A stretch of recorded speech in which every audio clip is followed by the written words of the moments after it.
Wait, here we go. I was like, am I here? Yes, I'm here. Wasn't even thinking about what I was doing. Well, Papa Phil, good night. Parting is such sweet sorrow, but I say good night. Till it be morrow. Some hand cream on. I don't know if my multi-stream chat's gonna work. I'm trying to do a multi-stream to the YouTubes now. Because it's not a problem anymore. We can do that. I have no idea how this is gonna work. I removed the chat so there wasn't any weird confusion and that there's more screen space available.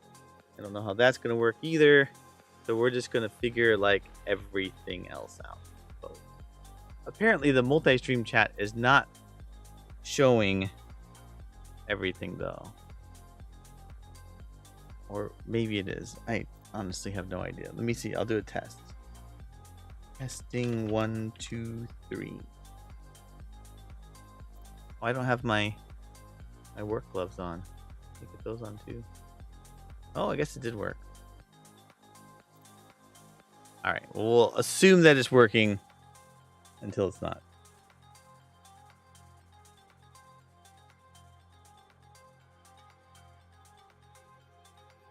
I'll put my Mr. Roger gloves on. I'm a single parent tonight, so if for some reason a child has a complete freak out moment, I will have to go deal with that. We'll see what happens. Maybe it'll be fine. Maybe he's born with it. Maybe it's Moxie Makes. We'll find out. Kind of feel like I'm hearing screaming. We'll see. We shall see. All right, got some water. Get my stream deck, which I forgot to start up.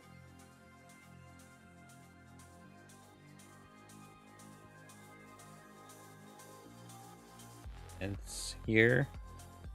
You can tell that I'm just terribly prepared to stream tonight. All right. Here we go. Boom. And my voice is great. Everything's just hunky-dory.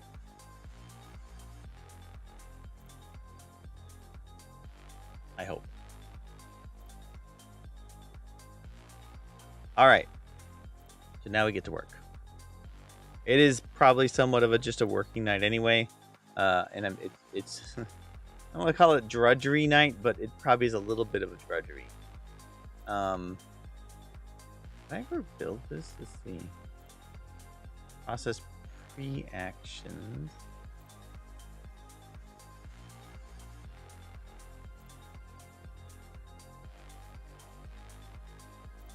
Wonder. Oh my goodness. Killboy Gaming. All the sounds. Thank you for resubscribing at tier 1.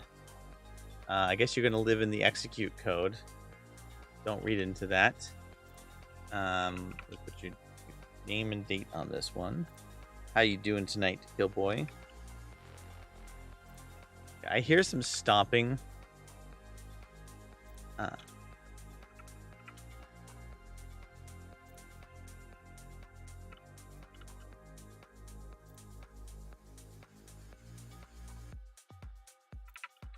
I need to be right back for a second because I definitely hear some stomping. And if what's happening is what I think is happening, I may be one less child after tonight. We'll see. All right, be right back.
Okay, I've burped, and I'm back.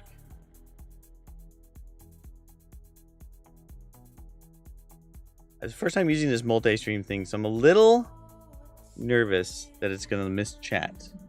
We'll find out what happens.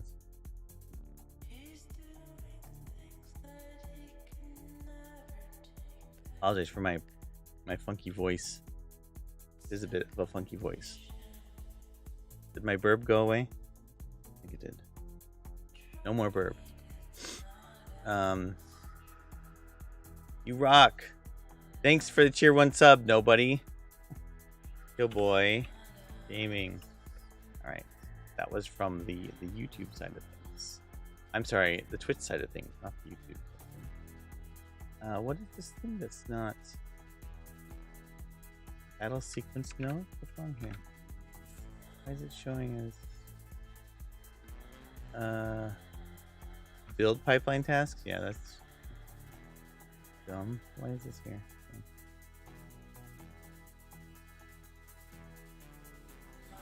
All right. So we have battle execute command node. Let's see if we just need to do rebuild.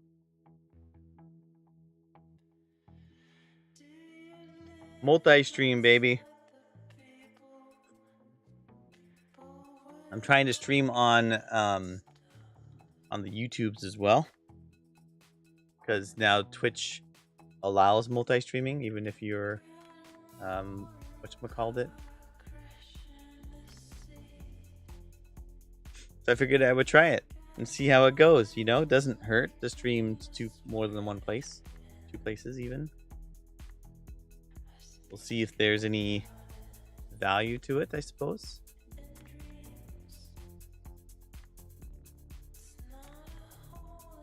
Hey, Helzahen, how are you? What's good, brother? I'm working on a battle system. And it's fun. Yes, it's fun. I suppose.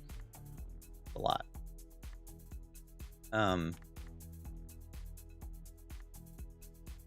I'm converting the Smile Game Builder battle system into nodes. And it's going to be an interesting life experience for sure. Did I have a pre-process? I have battle. I thought I made a pre-execute. Did I not make a pre-execute?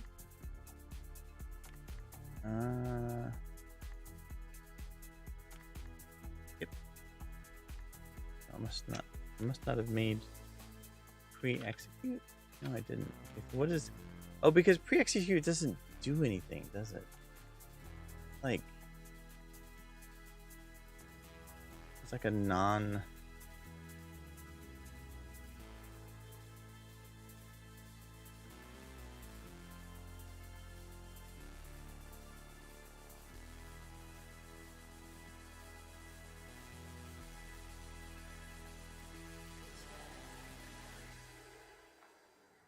Yeah, literally just because this was something where I was trying to get the. Okay, so do I need this? Kind of weird. It's literally just like a nothing command.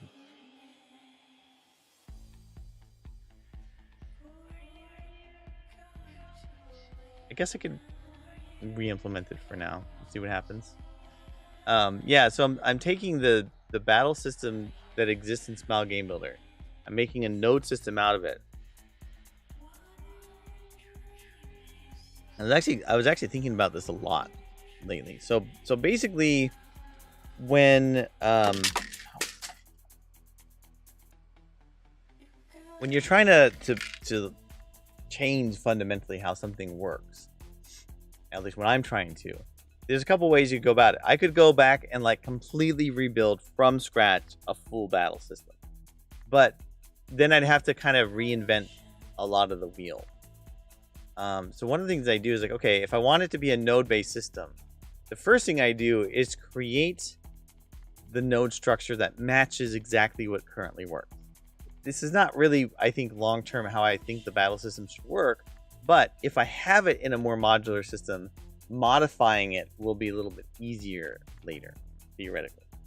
So that's what I'm doing is I'm slowly working my way through and essentially re-implementing their state-based system in nodes. So, oh gosh, I want to bit stupid thing.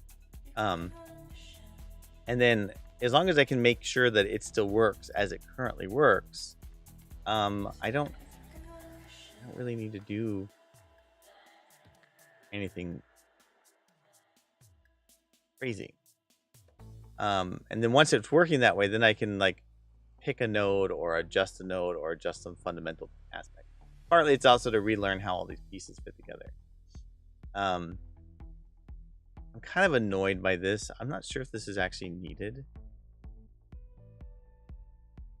I feel like it isn't needed.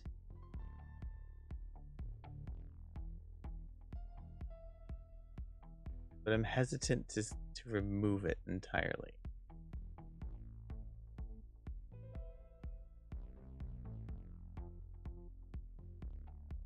So maybe what I should do is I'll still re-implement a pre-execute.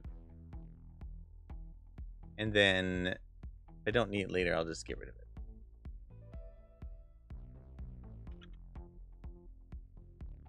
Pre-execute command node.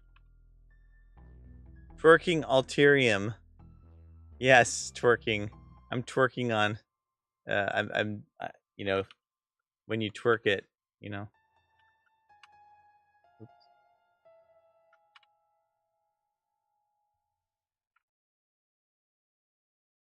I am doing some fairly weird stuff too. Right now, I don't yet know how I want to completely like rip out their state system. So this is really kind of disgusting actually. I'm leaving their state stuff amidst the node stuff. Theoretically, the node stuff should be the states. Like, you know, I shouldn't have to set some state here, but because their system has a bunch of stuff that reacts to states on a different update loop, I kind of have to do this for now. You know, ideally later I'll completely remove it. I don't want battle sequence manager. I just want battle. Why are you gonna just do?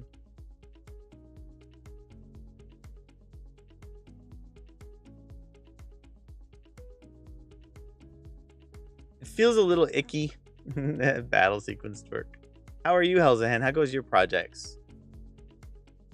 Hopefully well. Or well enough. At least that was a simple one to implement.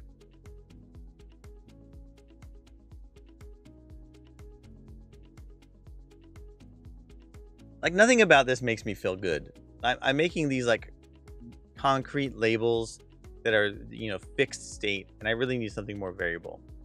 I need to hurry up because I'm out of games to play. Oh, y'all need to hurry up, yeah. I was talking to somebody, I think it was Pixel Guardian, about this, you know, separate from streaming. Well enough, cleared 3 to 4 acres of leaves from my yard and completed my bathroom remodel. Oh my gosh. That's good. Hopefully you're enjoying your new bathroom. Did it include like a tub and shower? Yeah, I was talking to Pixel Guardian, and one of the questions that he asked me was, you know, what was it? So how did they say it? What was it about the early access that like impacted your project timeline? A shiny new bat toilet? That's nice. And you know, one of the interesting things about our schedule and plan is if we hadn't done early access, I think there's a number of things that would not be implemented today. And there's a whole chunk of work that wouldn't have been emphasized. Which I think would have been a disservice to the game and the community. But unfortunately, that means it caused pretty significant delays in our plan. Because once we got early access out, we realized very quickly that there are some really core things that we thought were not as important. And then we start hearing like the same feedback over and over, like, okay, this is actually way more important than we thought it would be. And we had to reorient some of our focus to address it.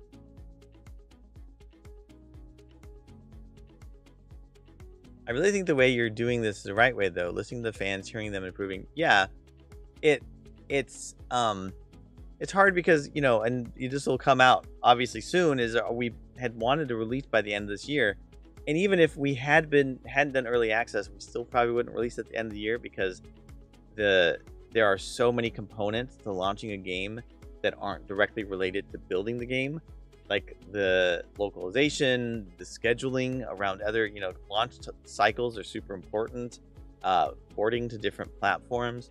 So even if let's say we had the game done or almost done right now, we still couldn't launch by the end of the year because there's just too much stuff. Not to mention it's like free brainstorm sessions. Yeah, it is, but there are people who don't like that. They get frustrated because they're like, your game isn't finished. You want me to pay for this? And I mean, thankfully, majority of people understand. And we try to be really responsive. I think if we were early access where we launched it and we just didn't respond to anybody, that would be different. But we try. We do want to make the game really resonate with people. And we're altering some things that man, I've been having such great conversations with people about what makes a game a retro game.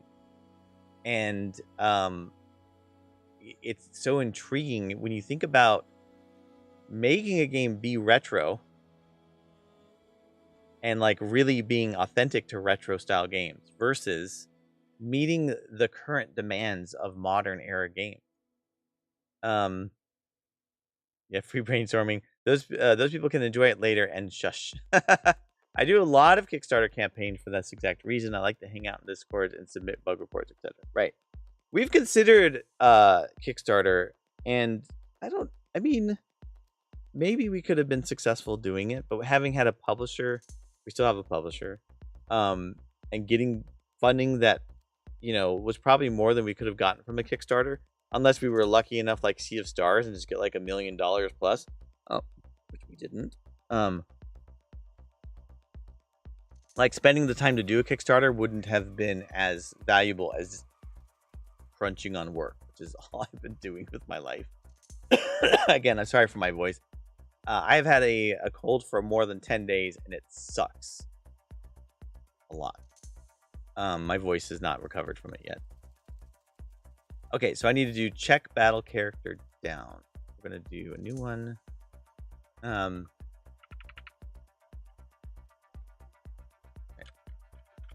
Down.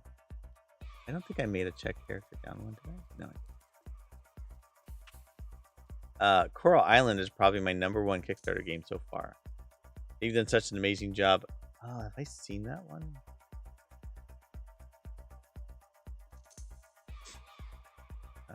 Game Coral Island. Island. Oh, I actually haven't heard of this game.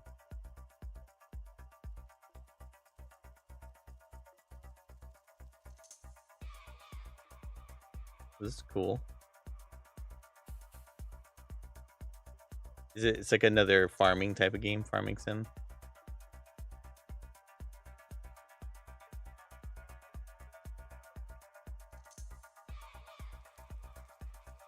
The more mature Stardew Valley like game.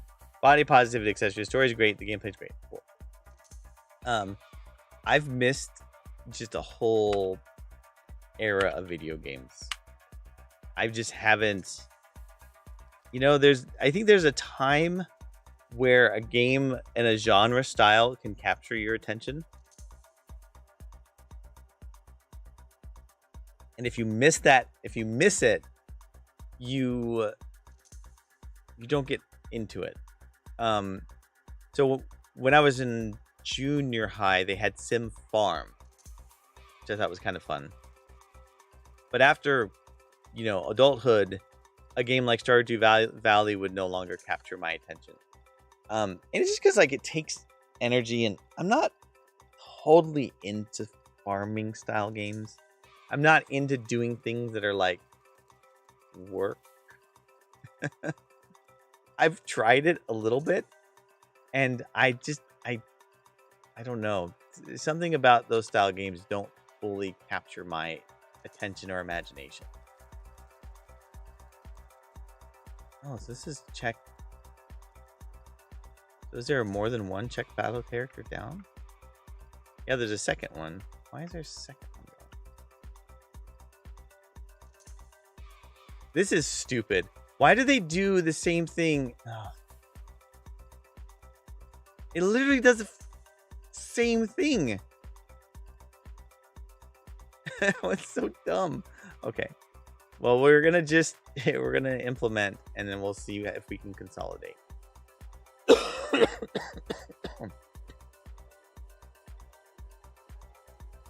I'm just gonna keep chugging along. You'll have to catch up someday. Yeah, maybe. It's just a cozy game style. It has no expectations. It lets you relax. Yeah, I guess I'm not good at that anymore. It's strange. It's really strange, honestly. For me,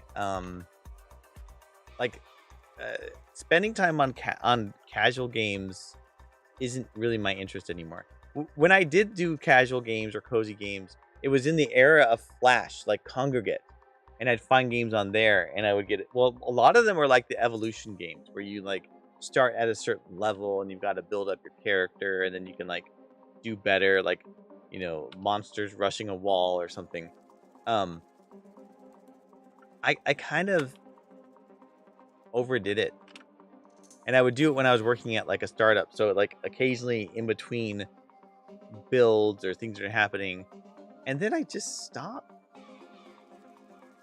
I don't I don't really know what else to say. It's just like I just completely lost my interest. All right, so that's all it literally does is just okay, whatever. This is a stupid node, but we'll deal with it.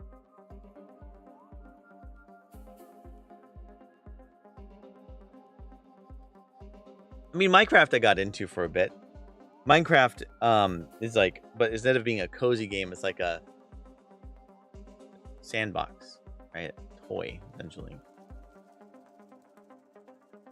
I think, you know what I think it is? I think that, given that I'm doing game development in my free time, started off hyper competitive Wolfenstein. Yeah, I didn't really play the FPS as much either, though. What it is this. I got into software development because I wanted to be a game developer. I wanted to make games. I loved games as a kid, and I wanted to make them. That was the whole reason I got into software. And so I have this inherent conflict between playing video games and wanting to make them. Now, there are a few styles that will capture my attention and keep it for a while.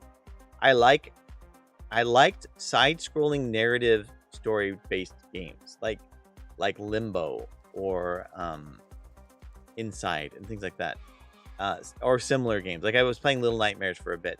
I like those style games. I like some flavors of RPG, but the more complicated an RPG gets, the less interested I am in it. The more work I have to do to think about playing it, the less I want to play it. I also like puzzlers, some flavors of those, or like ultra hard games. No, I haven't played I Am Setsuna. Let's see what that is. I Am Setsuna.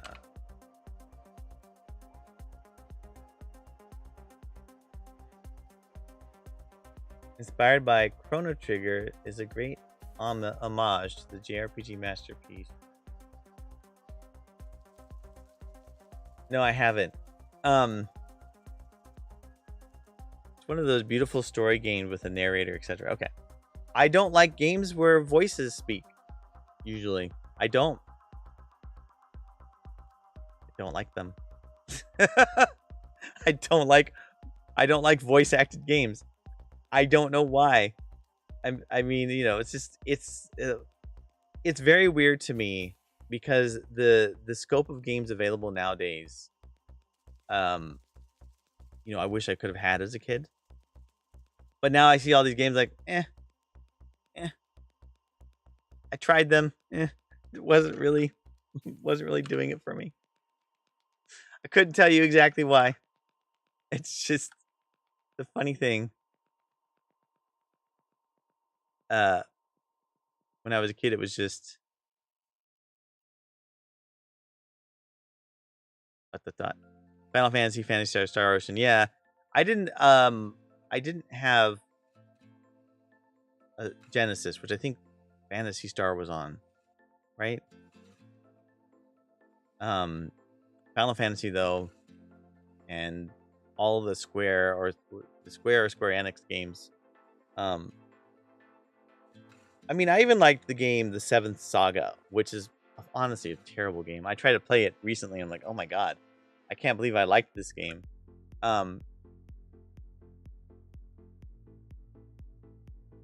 Yeah, but there's a part to the game where if you didn't set your character up properly, you get stuck because there's a part where you fight one of the other main characters that you could have been, and you have to beat that main character. But in order to beat the main character, you had to have made some decisions about your leveling up because that character levels up with you. So no matter how much you level up, it's always going to be a problem. And I always like to choose the robot character. I think his name was Lux. And I could not beat the Blue Knight or whatever that person was. And so I was like, okay, I'm done with this game. I never beat the game.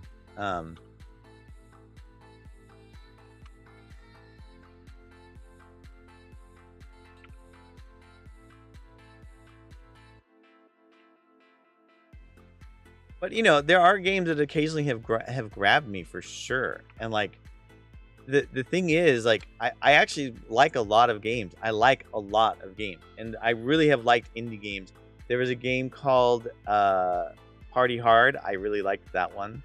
The little stealthy like slasher thing. There was even one where it's like a side scroller where you have to like infiltrate houses and like kill these demons or something. And there was one with like a train that you're part of a train. It's more of a narrative driven game. I like these games, and I would get sucked into them and addicted to them, and that's all I would do. But it's like if you know it's going to happen, you don't let yourself go there. You know, it's like when you hear about a really good show, and someone's like, "Oh yeah, this show, you should check out this series or something," and you're like, nah, if I watch it, I'm going to get sucked in and I'm going to have to binge watch it to the end. And I don't want to do that to myself. And then inevitably, I'm like, okay, I'll try it once. And then, yeah, I get sucked into the end. It's just like exactly what I would expect. There's me with MOBA games like Dota. I was not good at those games. And let me be clear. I've never played Dota. But I have played Warcraft, like Warcraft 2 and Warcraft 3.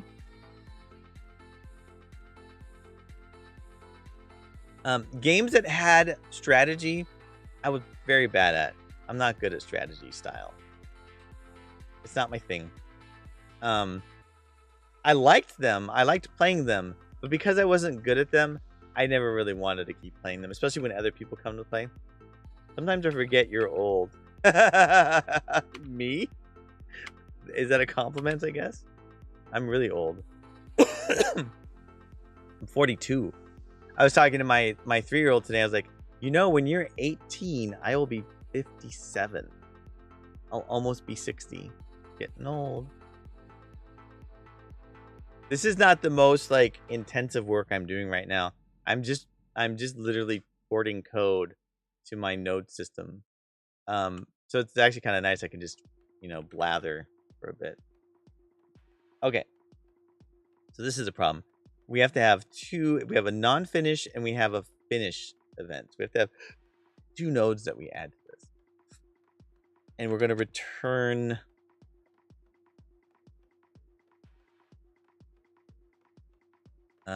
we don't return true. We're going to have to return false by default. I remember playing Warcraft. Yeah, good games. I tried the original Warcraft. I played the original Warcraft when it was like a shareware game, and you got to the end of the demo, and then you just get like slaughtered. And it's like there's got to be a way you can win. And I actually I like the concept because what they did is you had to like have roads to build your houses around.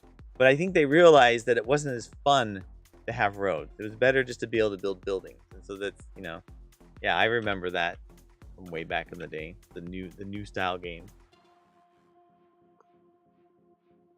I was more of a console player. I didn't play PC game. But there was a game. What's it called? I think it's called Arcana. I think it was Arcana. If I were to listen, this is stupid, and I'm gonna say this because honestly, I've tried to play this game before. Afterwards, I was like, it's not quite as fun as I thought. I really liked this game, Arcana. It was like you were a playing card, and it was a 3D dungeon, and the thing that was fancy about it was it would, move, like it would, 3D would be like of 2 frames for movement, so you could kind of feel the movement, and you'd fight monsters like little cards on the map. I really liked that. A whole new thing today. Everyone losing their minds with theories. Oh, Might Magic, yeah. I tried Might Magic, not so much my thing.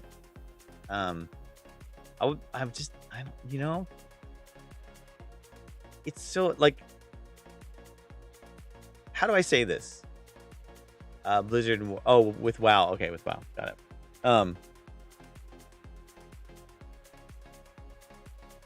I think that I was born in the wrong era. I was born 10 years later, or a little bit more than that, and I lived in the era of World of Warcraft, I would have been addicted as heck to that game for certain. And I just missed it. I missed that whole era. And so like, I recognize these things that I would have loved to partake in, but I don't have it anymore. 3 new expansions, some kind of potential hint to resetting WoW. Yeah, it would have been interesting to see me live that life. I love WoW and I'm older than you. Yes, I know, but it's my personality type, the way that I've grown in video games and so on. By the time, like there was a peak period of my time in which I would have been really interested in WoW. And once I passed it, looking back, it wouldn't grab me. And I tried a couple of online games. I tried Lineage. I tried Trickster. I got temporarily addicted to them, and then I got bored. I lost my interest in it. And I think it's because of the requirement that you have to be there. The idea that you're paying this monthly fee, and to really grow in the game, you've got to keep putting your money and self into it. And I couldn't do that. Okay, what was I doing here? Where was I? Who are we? What are you people doing here? Okay. Go steal. I'm just gonna steal, copy and paste, baby. What I've been doing all night tonight. I'm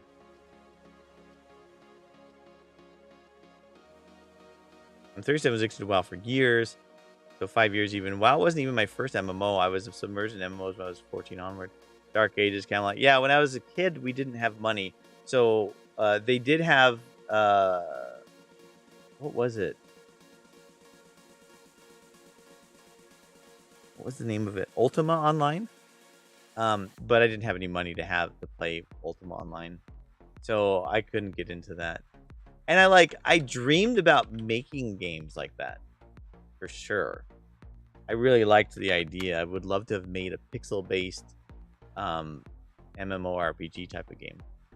Dark Age of Camelot was a massive for me. I was still in the core when it came out, so I had all the guys in the barracks playing. You were already out in 2024, weren't you? Yes, I was, but then I was going to school and having a different life.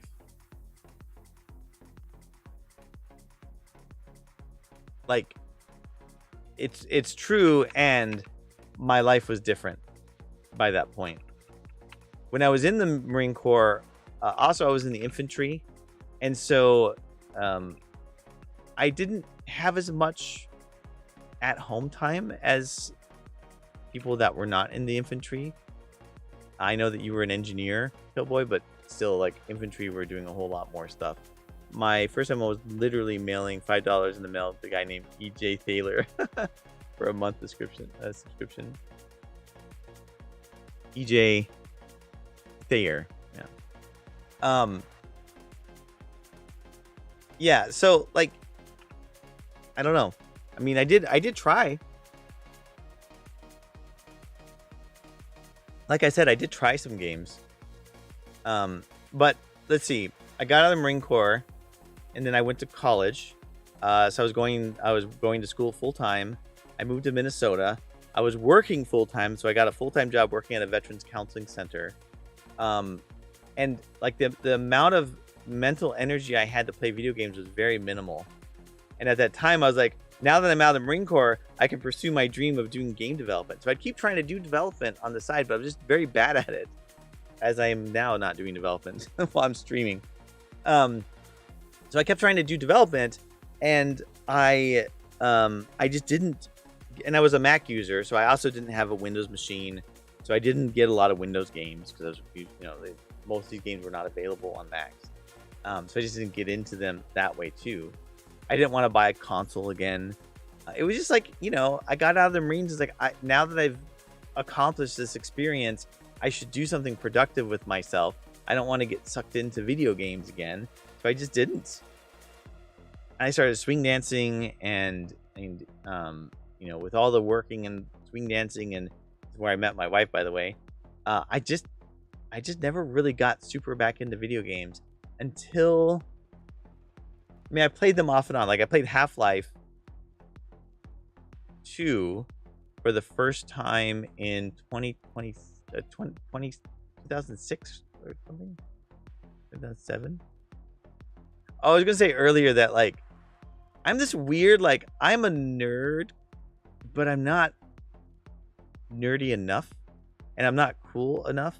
Like, I sit somewhere in this weird limbo state, because when I was in school, I really should have hung out with the people that were more nerdy, and that they would watch movies like, Life of Brian and other related humorous movies, and they would go to, they would dress up for things, and they would play Dungeons and Dragons, but I literally just wasn't interested in that stuff as much as they were.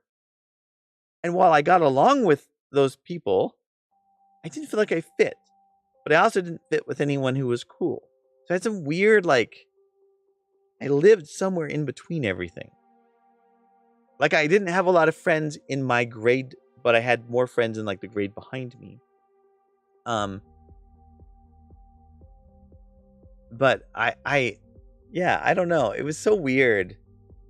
Like, reflecting back on, if I were to make smarter decisions about the people I was friends with and what I did, outside the fact that I didn't have a whole high self-esteem or anything like that, I really should have just gone all in and hung out with people that were just more nerdy, for sure. Just overall, I should have just done it. But I just didn't have the interest for some reason. All I wanted to do was play Super Nintendo games and try to make video games. That's literally all I wanted to do. And watch movies, sci-fi movies and stuff. Okay, what do we have on the outputs? We have non-finish and finished. Okay. So, battle finished. Or is finished? No.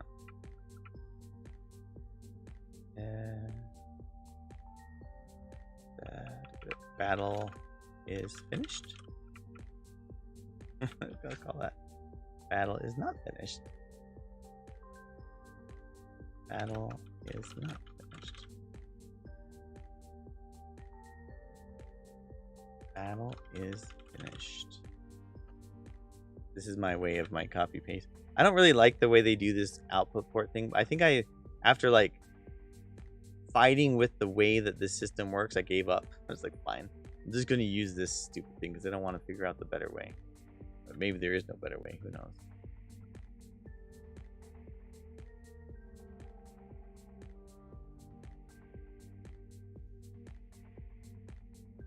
Papa Saturn, retro RPG. Will it be turn-based? Will it be MMO? Will it be a turn-based MMORPG? Papa Saturn, let me tell you. It is...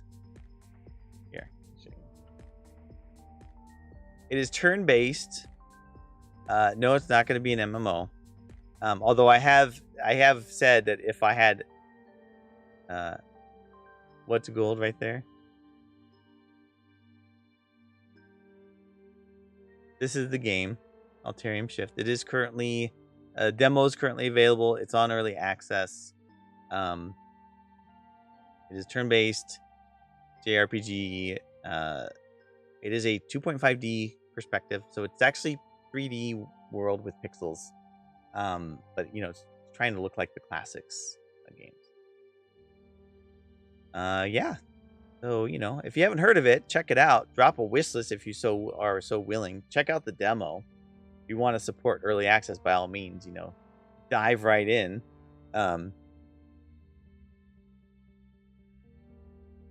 I just did the build today for the next beta build, which will include a whole shitanki of stuff. Let me see here. Is my game engine set for...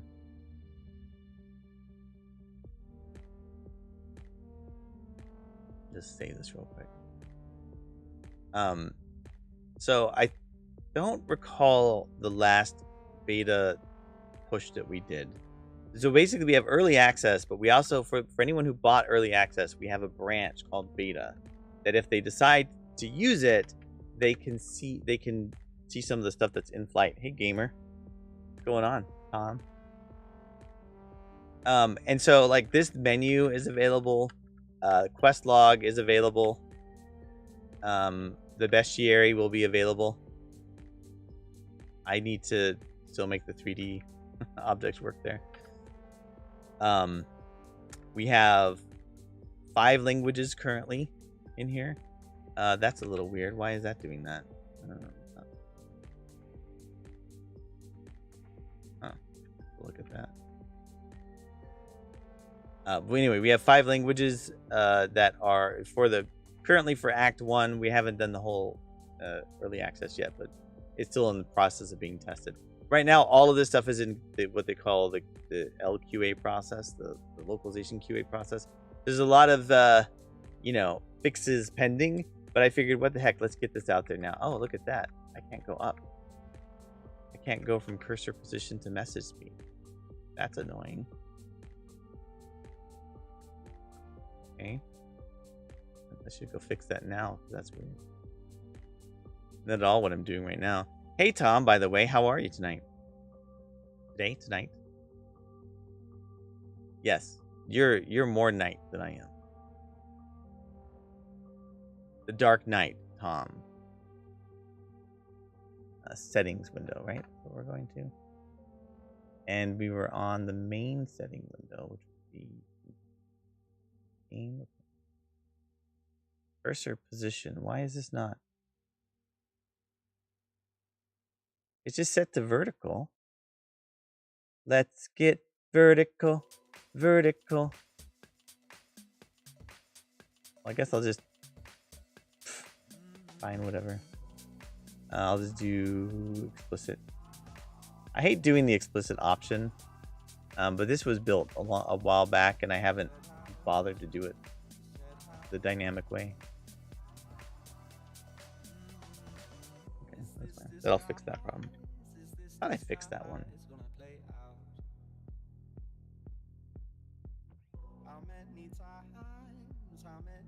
So yeah, this is my first night multi-streaming to YouTube. I doubt there's going to be anybody on YouTube of my followers watching me stream. But because Twitch no longer cares about you multi-streaming, figured I might as well. You know how that goes. Let's rebuild this. Oh, wait, did I finish doing what I was doing? Didn't have any errors. Okay. I didn't finish what I was doing, but whatever. Okay, so battle finished output, battle not finished. So I gotta do.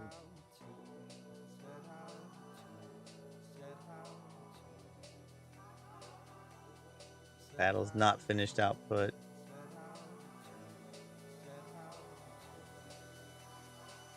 Change the B to a big B. That's right, baby.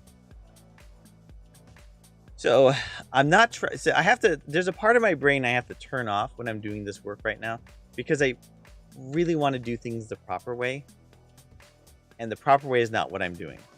Papa Saturn looks so good. Just imagine to main. Just imagine to main a single character, climb the ladder of glory, to the top of greatness, into the arena where I would strut my prominence, all while being crushed by my dominance. Well, our game has 3 main characters. You can choose from any one of the 3. And in fact, the game encourages you to go back and play as the others because there is a persistent save system. Your YouTube has like 30-second delay for me. Yeah. Oh, thanks for the follow, Papa Saturn. I didn't tell it to have a delay, but apparently the YouTube has a longer delay than Twitch. I don't know if there's some setting I need to do to change for that, but sorry, YouTube. I apologize.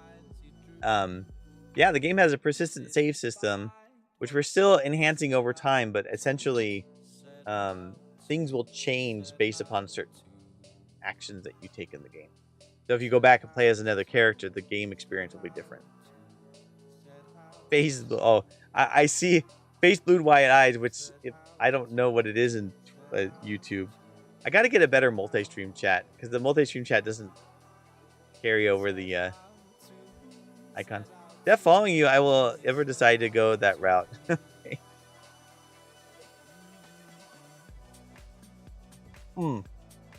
If I ever decide to go that route. Well, my life goal, my desire, not life goal. If Alterium Shift is as successful as we hope, and I can do it full time, then the very next thing I'd want to start thinking about is an online-based game. My career choice was in software development, doing SaaS-based products. Now, I've never done a game online, so I know there's different challenges with latency and such, but I would totally like to do an online-based game. I'm not sure the exact structure would look like, and if this game is successful, then it would be a successor to this one. But certainly would be in my list of dreams to do. I would not mind that at all. I have some really interesting ideas to play with that. Okay, what am I doing? I'm doing context dot next node equal.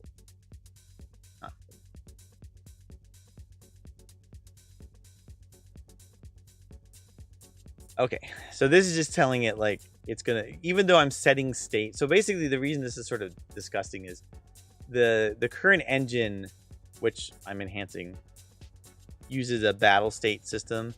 Like it changes a state to say where it's going next. I don't like that, but first I've got to replace everything with nodes, and then I've got to weed out all the state related things. Always look out for something that would be considered a Dragon Quest X, but with retro indies. Dragon Quest X. I don't know if I've ever played Dragon Quest X. Let's see.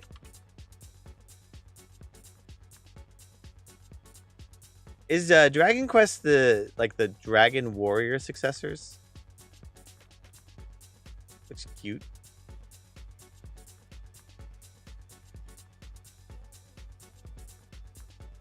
Doku something?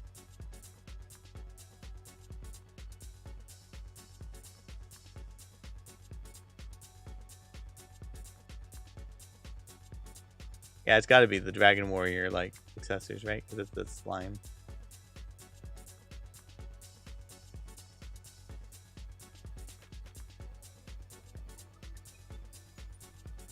Dragon Warrior was my first RPG. Is it considered an RPG?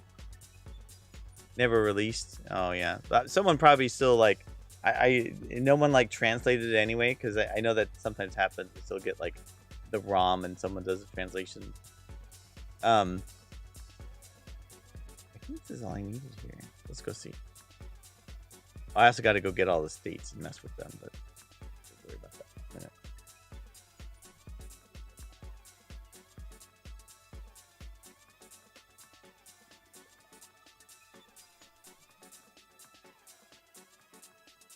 So Dragon Warrior is my first RPG.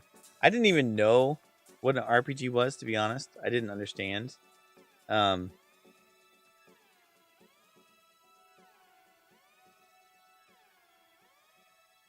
But I just remembered I liked the idea that you could, you know, get leveled up and build up your stats and all that stuff. Okay, so we're going to do check down.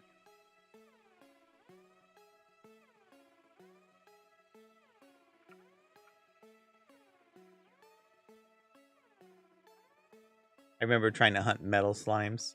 I'm so old school, would not mind the graphics being similar to what your game looked like. The old school retro feel. Yeah, I mean, that's the thing is we really like that feel. And I was actually talking about this earlier that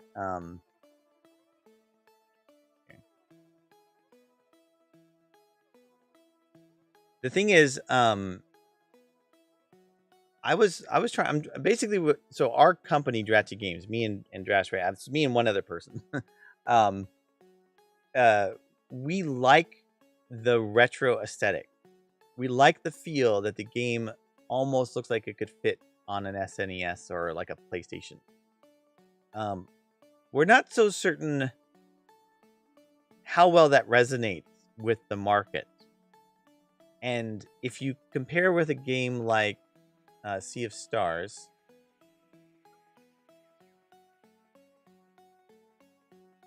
you know, they went a different route. What they did was they made much higher quality graphics, but they, you know, like they're paying homage to the era style of game. When I see yours, it makes me think of, hey, Stoff. Welcome, Raiders. Think of the Lunar and Silver Star story. Yeah. There's a lot of, you know, a lot of people say it's like many different types of games. Like, honestly, it's very telling the era someone grew up with or the type of console they had. Because if they played the console I did, they would have said something like Chrono Trigger or Secret of Mana or Final Fantasy. But other people are like Golden Sun or some people say Octopath because, you know. How you doing, Stoff, by the way? How goes the light? So like, you know, one of the and Stoff was actually one of the people I talked to about this is what makes a game retro and how does a retro style game stand out in this market? Check out Lunar Silver Star Story complete and tell me what you think. Let me see. Lunar Silver Star Story.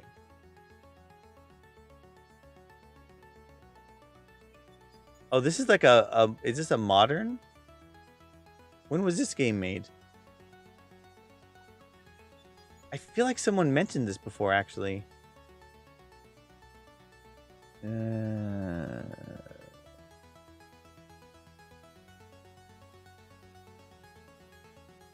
Silver Star Story. Aw.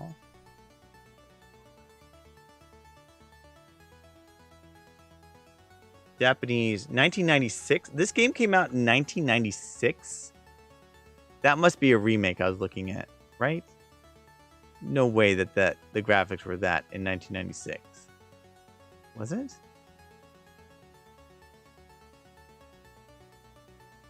Atari. Oh, okay. I've never heard of it. It's one of my favorite older RPGs, Papa Saturn. I told you about this one a long while ago, I think. No remakes. That legit graphics. That's pretty good for back then. Oh my god. Although this is still pixel art, right? That's still pixel art, isn't it? That's not pixels on top of 3D. Yeah, it's still pixel art. Very voiceover, you hate it. Sega CD Genesis, okay.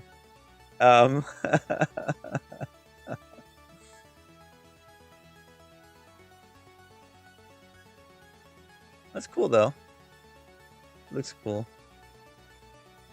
I never played it. I mean, obviously.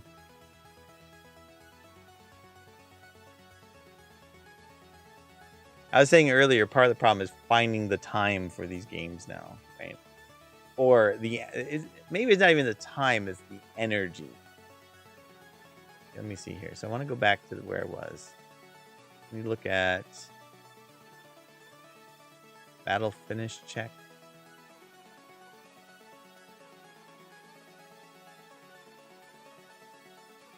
I thought I would be more productive because I'm doing something that's, relatively mindless.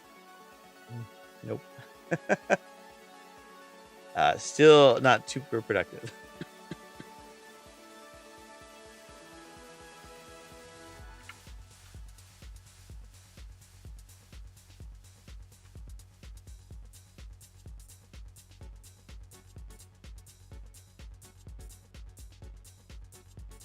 Your face is cool, Zane. So what am I doing tonight? Oh, thanks for asking. I'll explain. I'm taking the battle system from Smile Game Builder, and I'm converting their state-based sequence system into Node. And I'm doing the by rote approach first, which is I've come up with the method to make the node system work, and I'm literally just ripping and replacing, or like not ripping and replacing. I'm ripping out what they're having and putting node versions of them without functionally changing anything on how they actually work. At the moment, it means that it's not a flexible system yet, but I think this is the right path to go. The next thing I have to do is then I've got to figure out all the random crap on how monsters and characters take action, because they have like 3 different things that are happening, quote unquote, in parallel. They're not really in parallel, but they're part of an update cycle. And based upon what current state is, different actions happen in that update loop. And so I'm gonna have to replace how that works too. So I've just given up on trying to be crafty and like inject code into what currently exists, because it's just not going to be flexible enough, and there's going to be headaches every single step of the way. So I'm just replacing it.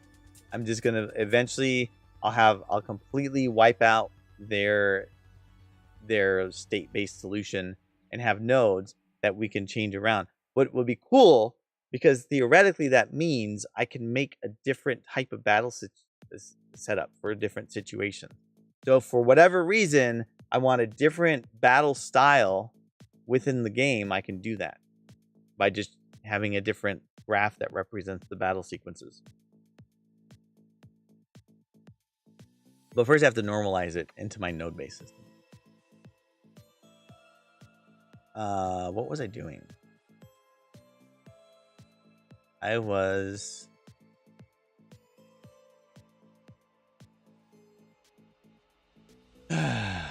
up here somewhere, right? Oh my god, this is ridiculous. Chicken fight confirmed. Reputation system, monsters, NPCs based on a region that interact with you depending on your rep within that region. There is going to be a very light reputation system, I think. We haven't implemented it yet. And it's going to be just something where it's a dragon and he's got a face. And he goes, blah, blah, blah. I'm on team. Blah, blah, blah, blah, blah.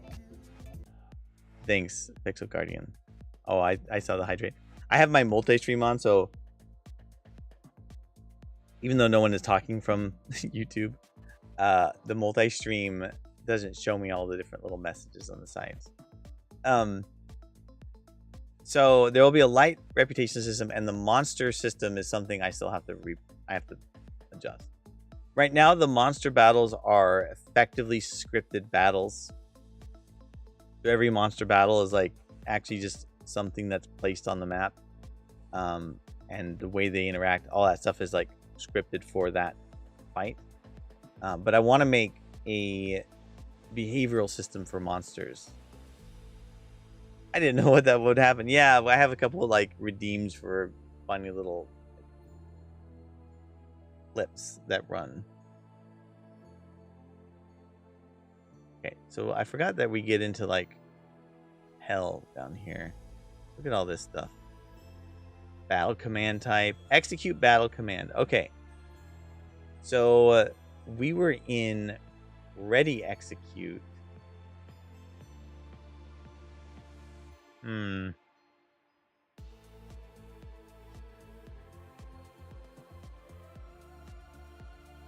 This is when it's, I guess, is getting ready to execute the command.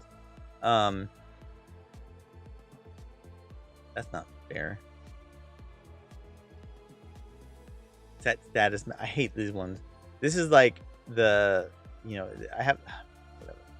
Okay, so I guess I have to change my my execute command now. Or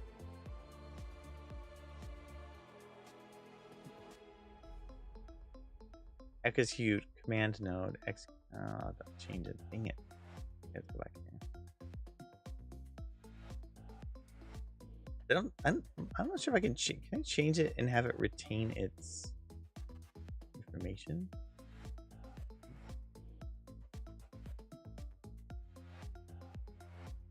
Let's find out. Thanks for the lurk, Zane. Have a good one.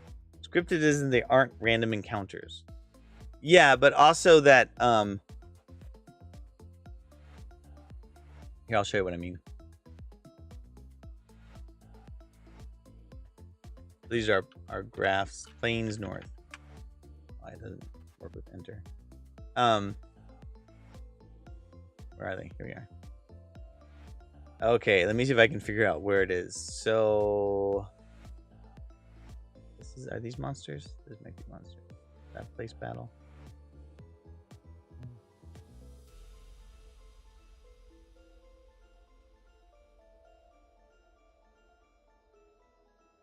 Here.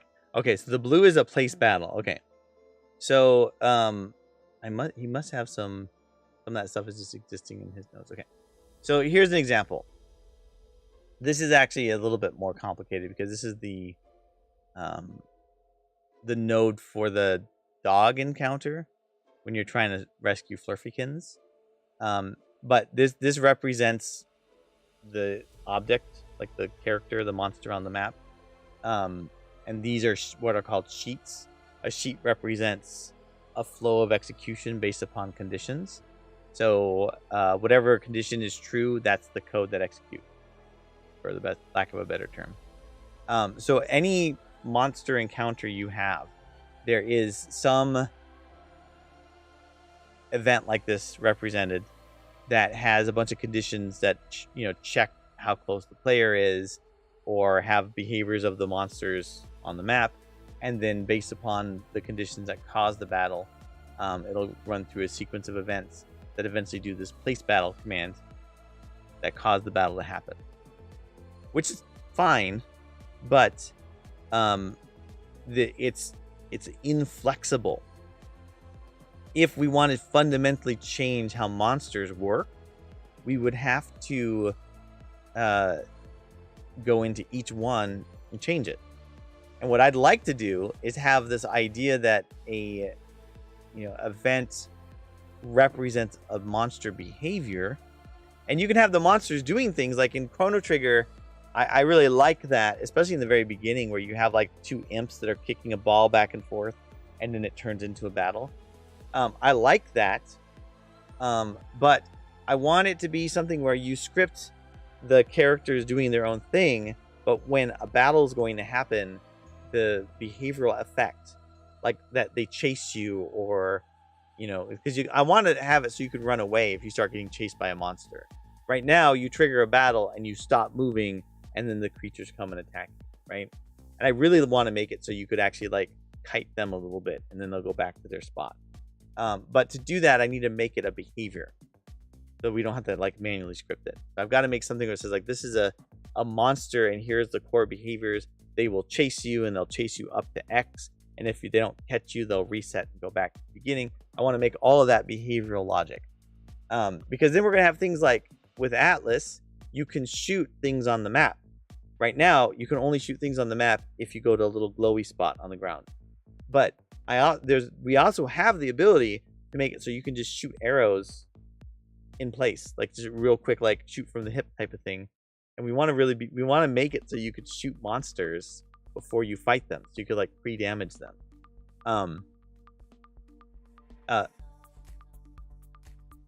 But to do any of that stuff, it has to become a behavior as opposed to everything is hand scripted, because otherwise it'll just not be maintainable.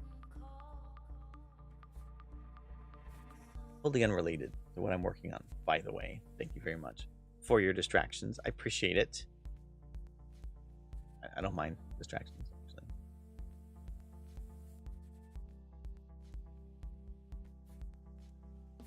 Although now I have to go hunt down my graph because I realized that it like replaced the one graph tab.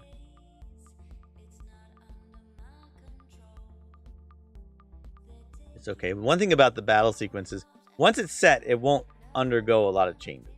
Versus these map graphs, which are changing all the time. Well, they will be when we're working on story and stuff. And these represent all the like actions and behaviors of things that happen on a map. Okay, so we'll go back to perfecto. I don't know why it doesn't like zoom in on the first node. So did it work? Battle execute. Okay, so it didn't work. I guess I have to delete it. Make it an error. No. Okay, well. It is battle ready execute command, right?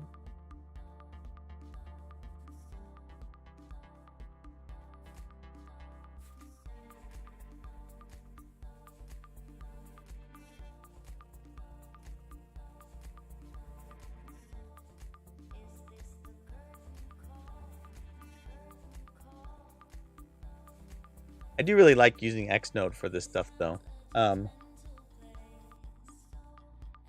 When I was first deciding between whether to use Xnode or other things, I had every possible node thing installed. And every single one of them, I would look into what it took to make your own custom node. And besides Xnode, they were all terribly complicated. And I think like the visual scripting for Unity, which used to be Bolt, and all the other related tools, they actually compile your nodes into code. So they're not scriptable objects. So with the exception of Xnode, none of those things you could never edit them while the game was running. But the great part about the Xnode solution is they're scriptable objects. So while it might be kind of frowned upon to edit scriptable objects while the game is running, you can do it. And it means that we can do things like write or create story elements live and test them, as opposed to having to like stop it, recompile it, reload it. I kind of like that too. Okay, so I get set status message now, right? Did I do what else did I add here? I had battles finished, battles not finished. Okay, good. I actually did that. Perfect. So now I need to do, as much as I hate it, this stupid set status message thing. I don't like this because this is what's wrong with their system. They have these states that tie into like visual display of certain things that I don't think it should be done that way. But again, I mean, maybe in the end I'll be like, oh yeah, actually it really should be done that way. But I just, for some reason, it doesn't feel right to me. But I don't have the ability to spend the time making the perfect solution. So set, what is it? Set status message type. Okay.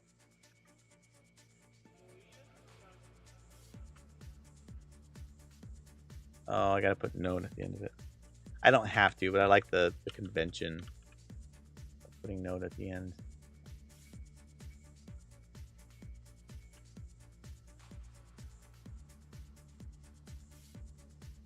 I like a monster system that counterplays during battle. Example: player casts fire, monster casts shield to reduce damage, but players attack end up being first, so then the monster exchanges its current ability to shield instead of heals itself. Our system is similar to Octopath, where your battle turn order is set based upon the character's agility. So monsters won't have a ability to counter something. They'll have a chance to react to a behavior. But I also got to do work there. Like, I've got to work on the AI of the monsters, quote unquote AI, just the logic the monsters use. Because that's still something that's also fairly basic in the game. But in order to do all the enhancements I want with the battle system, I've got to do this sort of rote work to just, figure out how to replace what's currently there. Because we want the ability to use essentially modifiers on basic capabilities. So you don't just have attack, you have a type of attack that might have a different type of effect. So that we're not just always just using our skills, that it encourages players to do more than just use their skills. Hey Dave, how's it going? Sure. I don't know what sure means, but hopefully it's a good sure.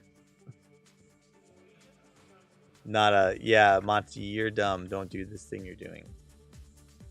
I mean, you could say that, but it wouldn't change what I'm doing. So I guess that's that. Saw you on a video today. What video? That makes me nervous. Hopefully it was a good video. Oh, I was interviewed at a place. Okay. Do you mean like PAX East? Was it Benson? The Benson connection? Or was it... Yeah, it was Benson. I like Benson. He's a cool dude. Yeah, wait.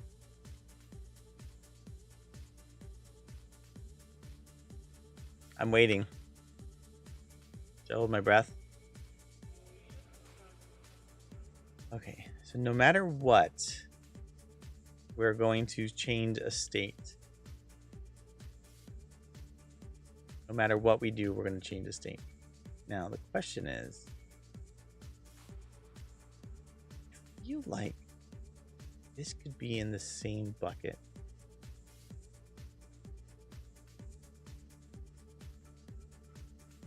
If else, if else, if else. Yeah, this is because this is their code that I'm dealing with. At the moment, I'm literally just taking their crap and making it work. Because to unpack everything all at once, it would just get too much. No, Bite of Michael. Bite of Michael. When did we do Michael? Bite of... It sounds familiar.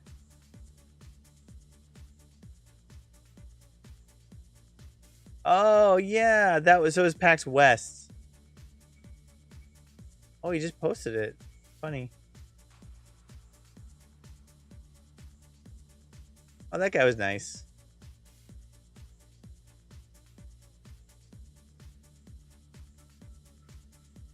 I liked him. He's a friendly dude.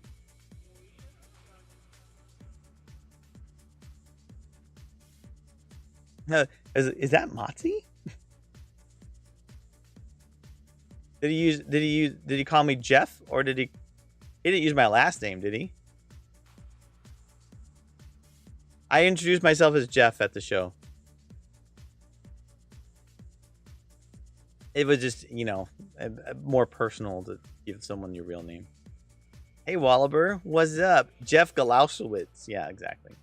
How'd you know my last name? Shh. Yo, Wallaber. My venerable mod. How are you?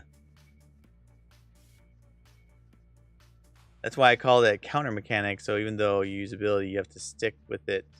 The computer AI will react and cast abilities based on what's being used against it during battle. Yeah, we're the video was good though. Well, that's good. I'm glad to hear that. So going back to what I was saying with Pixel Guardian, which Pixel Guardian's still here. I know you were here earlier. You presented well and you were first. Oh, good. I'm glad. I remember meeting him, but it's vaguely, right, because it was a big event. So I'm glad it turned out well. What was I saying? I was saying words. Oh, battles. So our development cycle and process has just completely gotten blown out of the water because we did early access launch, and I'm glad we did it.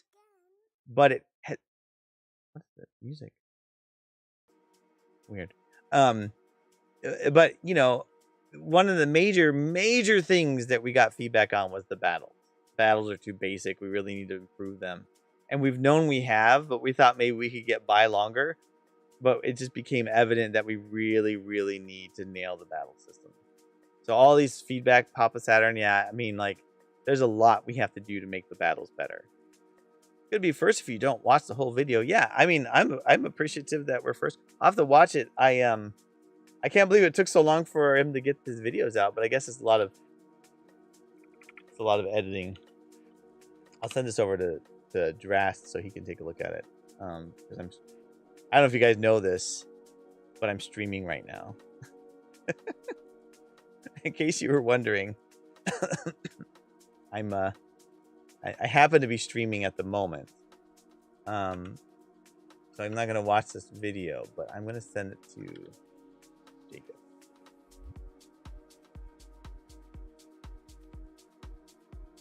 That thumbnail of me talking though, oof. Like, is that what I look like? I always have these weird faces. Funny to me what people choose for like thumbnails and stuff. What was I doing? That's the sound effect it plays in the video. Munches down on buffalo chicken salad. That sounds yum. It's way past food time for me. Although I was supposed to eat a cookie before streaming and I forgot to. Now I'm sad. So, what am I doing? Did Wallaber get... He got a shout out, right?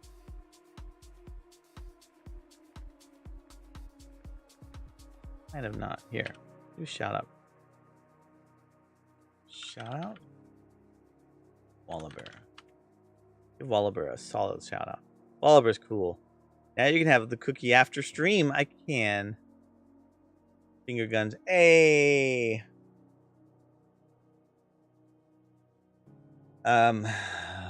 This is rain damage here. Return result. Okay. So to do this right, we have to find all the change status. So change battle state. The one goes to display status message. The other goes to execute battle command. So execute battle command absolutely has to be a separate one. But set command message text and display status message, both of those seem like they could be part of the same node. Yeah, for freaking sure. Both of these frickers are going to be part of the same thing. So now I got to do something even more disgusting. And I apologize in advance for my disgusting choices in life. But you're going to have to deal with it. So now I've got to go back to this stupid thing. And do this. I got to put the case. I got to do switch statement.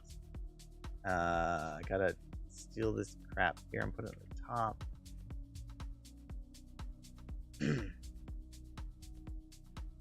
It's disgusting and I feel bad about myself every time I have to do this, but I just keep telling myself things will get better. Ooh, child. Things are gonna get easier. I enjoy Grandma's cookies. 2 in a pack.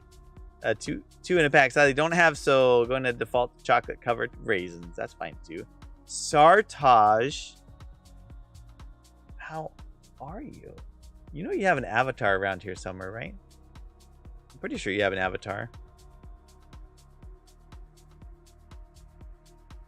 Honestly, I forgot all the avatars I have. There's like 80 of them or something. Result also needs to be defaulted somewhere. Why is it doing it that way? That's so stupid.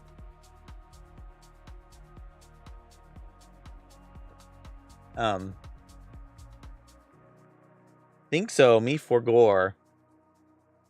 I'm pretty sure. Let's see. It's spawn.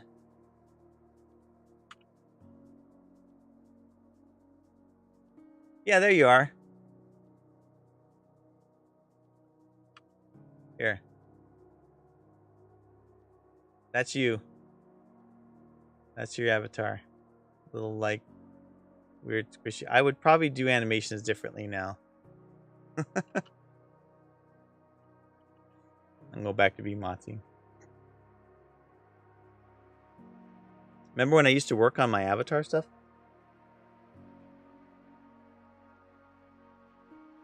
That's interesting that he interviewed you. I just discovered his channel a week or two ago. He must have grown fast. I don't think he had 28,000 subscribers when we spoke. I think when we spoke, he even said that he was kind of trying to grow his channel. So I thought that was great. I'm like, cool, go grow your channel. I'm happy to chat with you. Again, really nice dude.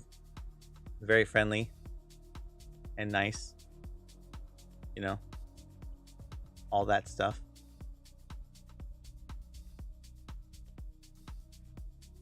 It's interesting they interviewed us because why? Are you surprised? Are you saying you don't think that we're just totally amazing? And of course he should have interviewed us? Is that what you think? You know what I find funny is when... Never mind, I'm not going to say that. Not nice. Not about this the YouTuber. A person named Bite of Michael. YouTuber that I guess bites things. Not really sure how that works. What is this?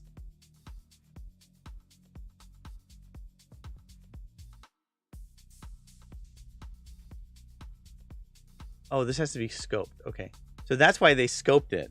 They scoped it because they like reused some freaking variable. Of course they did.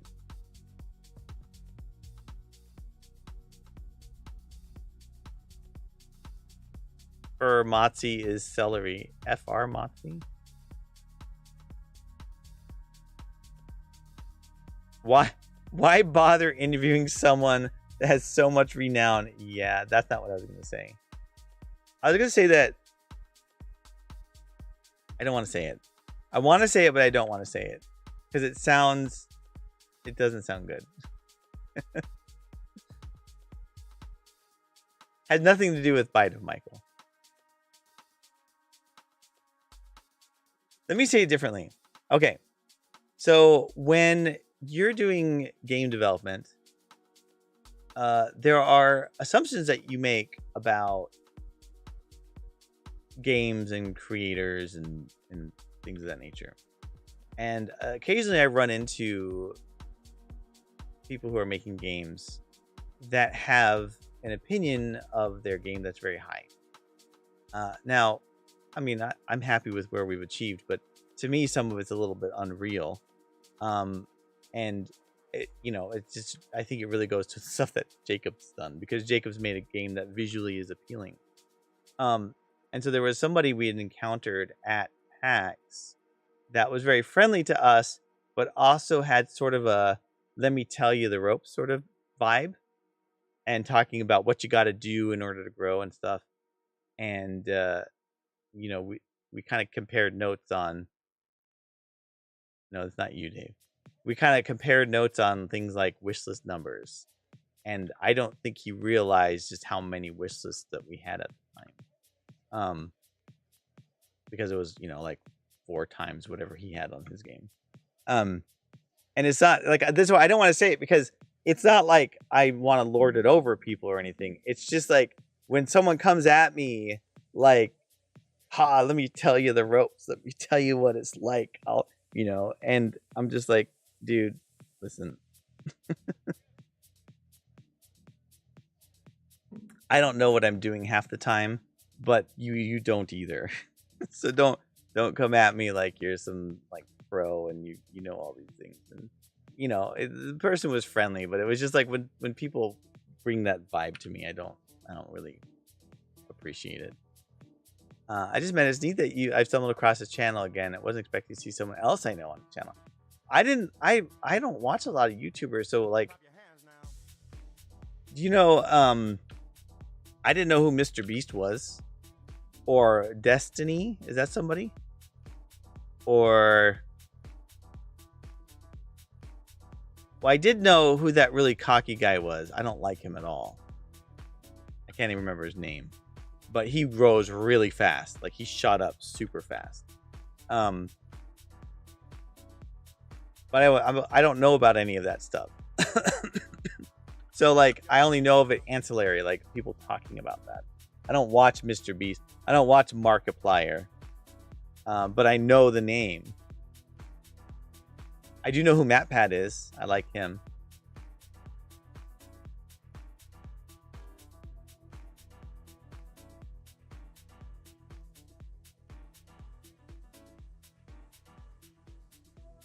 Anyway, it's not you, Dave. It's not you at all.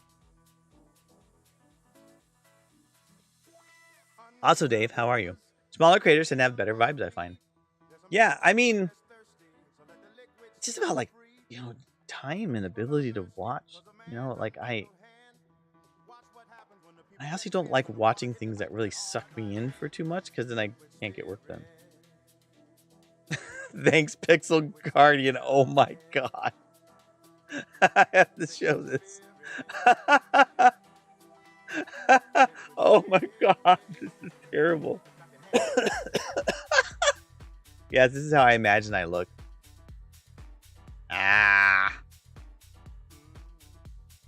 Look at that gap. My gap tooth. I was asked when I was younger if I wanted to change it. I just didn't want to. Whatever. I got a gap tooth. It's a thing. Might make my smile look a little better. Got that big gap there. Been getting all older guy chub. Look at the muscles on this guy though. Oh my god.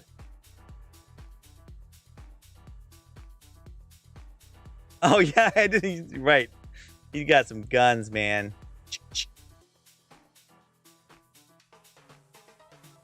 Sun must be out. The sun will come out tomorrow.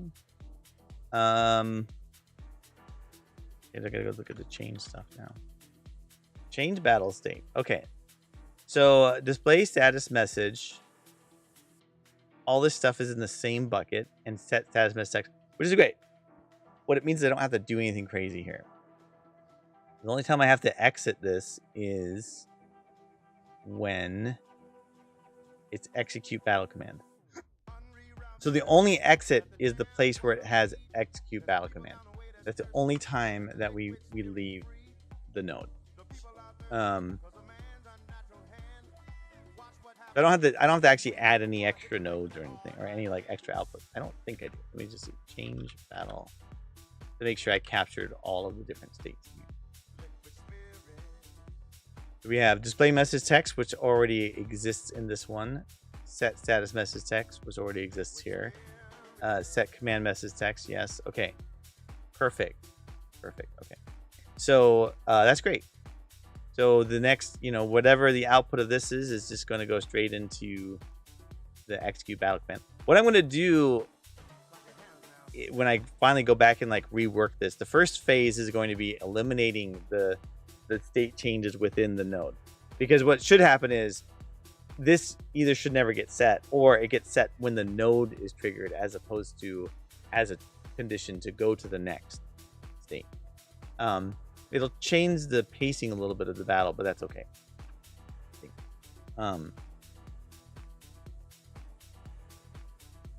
But right now, I'm just getting it to go. Sun's out, guns out. Yeah, I mean, dude, this guy's like, this guy's got like the muscles.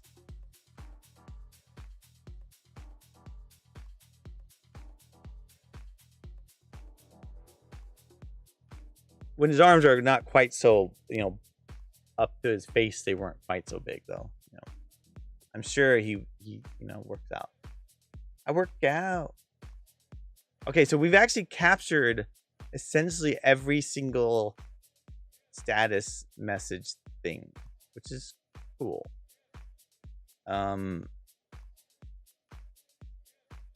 Let's go reload, I guess. That execute one is going to be a freaking beast. I got to change the Pixel Guardian I have on my other laptop here. The picture, I can't look at it. It's just awful. It's so awful.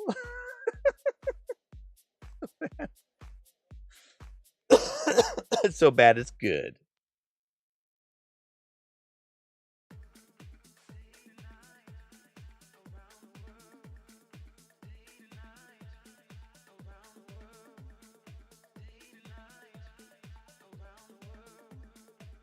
Waiting for those builds. Okay. Or compiles. Okay, so now we do set status message text. It's fine. And then next thing we're going to is the execute. So this was going to be the beast. This one's going to be not very fun. Execute battle command.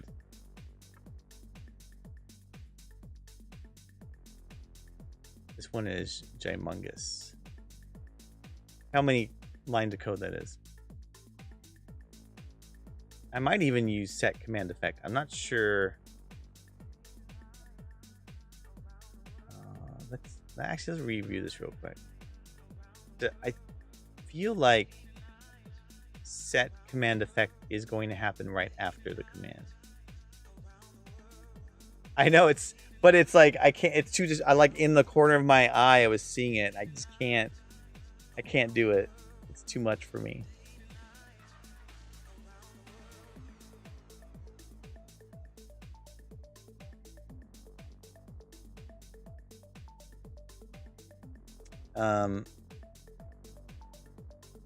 Oh, right. So this is what's so obnoxious about this.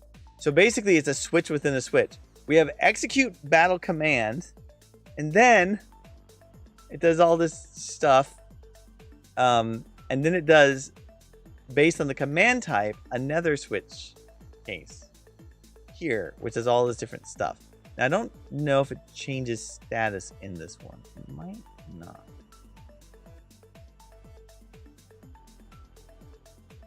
I have to literally look at every stupid line of code. If I was someone like Wallaber who could Wallaber's really good at scanning things.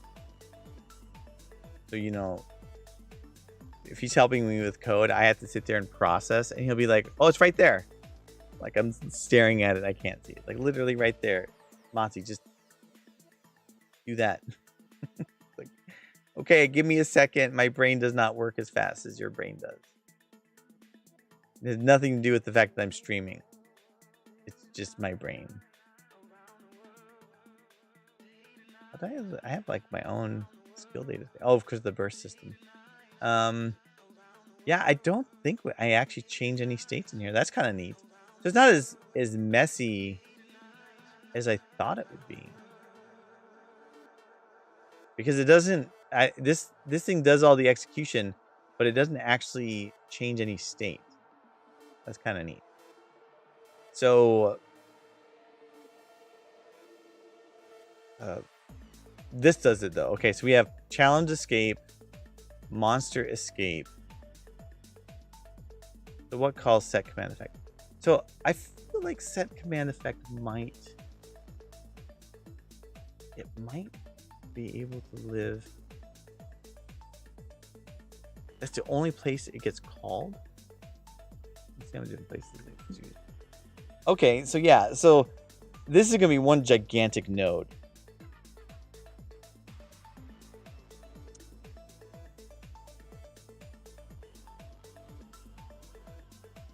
There's a lot of developers I would recommend checking out. A lot of really awesome people. So don't take my statements as excluding anybody, but I just want to take a moment and just talk about how awesome Wallaber is. Wallaber impacted my life before I even knew who he was, because he was one of the key designers on, or the key designer on Where's My Water, which my daughter really loved as a kid. And Wallaber has always been incredibly helpful and supportive. And he's hold on a second, friend perfect. Sorry, I just saw that and I thought that was funny. He's just so helpful and nice and puts himself out there, willing, you know, he's incredibly amazing at development in general. Yeah, I mean, I can't say enough good things about him. And I got to hang out with him once at PAX West 2022, and it was great. Because he's amazing. The command effect. And I want his games to be incredibly successful, and you should go buy his games and play them and tell everyone else, especially Jellycar World. But if you like gymnast simulators that are co-op-like, then get Pro Gymnast. If you like parking simulators, get Very Valet. There's another one that's for sale. I'm drawing a blank. Those are the three major ones. What do you mean, wait, what? Very Valet? Do you know of this game?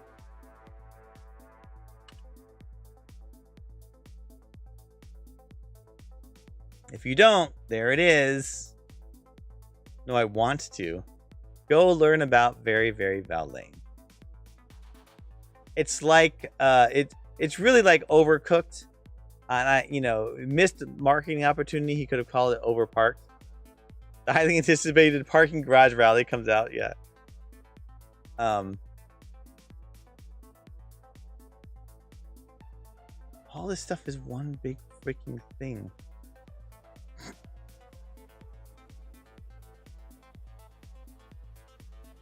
Display damage text. My gosh. I mean, the execute command thing is going to be a gigantic node, but I'm kind of okay with making it one gigantic node. Okay, so now I kind of know where this stops. This stops here. Now I got to find my way all the way back up to where I was. I'm gonna make this whole freaking thing one humongous node.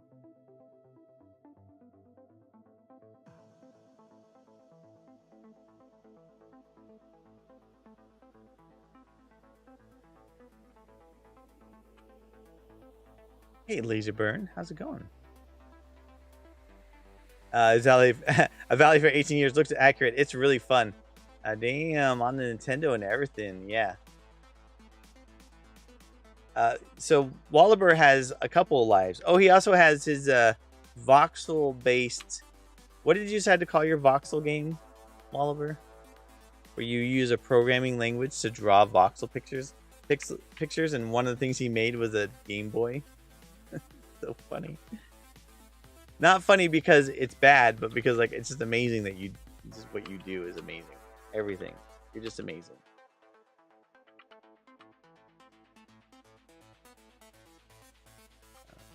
Is it battle state? Okay. So we have one Jimungor method here. I really hate that break statement is doing that. Now I'll just return true. Doing pretty well. I'm doing pretty well. Sculpt script or something like that. Okay. Alterium Traveler and Octopath Shift. You look a lot healthier. I don't sound healthier yet, but yes, I am feeling better. I mean, so like I had an upside down sickness. So usually when I get sick, when I've gotten sick in the past, I mean, I would get a sore throat, like a really bad sore throat for a couple days. And then I would have a cough for a long time. God, this is so much code. And this time I started with a cough and just feeling ick. And like, not being able to talk because I was coughing so much. I tested myself 4 different times. No COVID as near as I can tell. So I couldn't even stream because I was just low energy. I was feeling kind of weak and not good. And then, midweek this week, it was a sore throat. And like every night trying to read to my kids and my throat is hurting. I've been solo parenting for the weekend. Thankfully, my wife gets back tomorrow. And now it's like everything sounds cruddy, but I feel better. It's so weird. It's like I'm not used to having an upside down sickness. Oh my God. Okay. Okay, what I'm going to do is I'm going to be a little bit more intelligent with my choices. Wait, how'd you know I was going to do that? Did I do that before? Weird.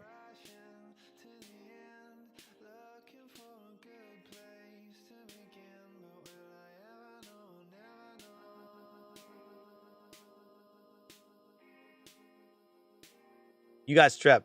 It might have been, but when I had my yearly physical and I had started my cough then, and the my blood test didn't show any increase in white blood count. So if it was strep, it was viral strep, which would be not really treatable. My family and I got the same thing. It's been spreading everywhere. Yeah, it's just some freaking cold. It's just a harsh cold. Heads a balloon for days, feel awful, then I feel fine. Yeah. Your voice sounds cool, sick though, of course, but deep. Yeah. It's yeah, this is my voice now. This is how I am. Ho ho ho ho. It's just how my voice is. Yeah, it's not a happy voice right now.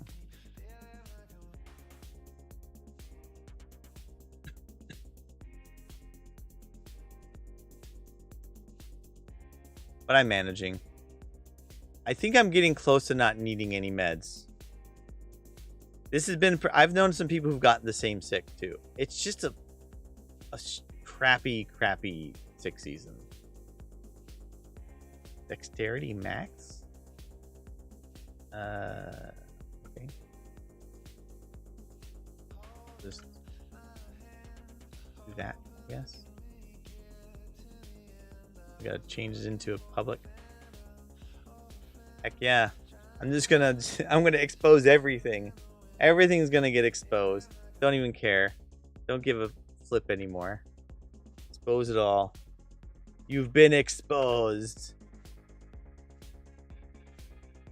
Soon you'll sound like Alex Murphy. I don't know who Alex Murphy is. Talking about like RoboCop? Murphy, it's you. I'm really very lucky.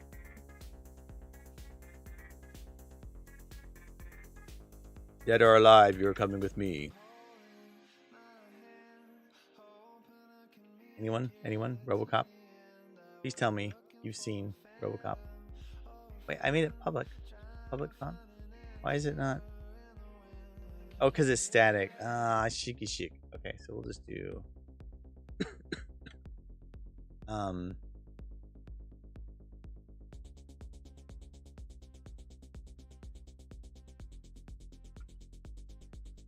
I liked RoboCop. I liked any sci-fi. There were these like B movies where people were like,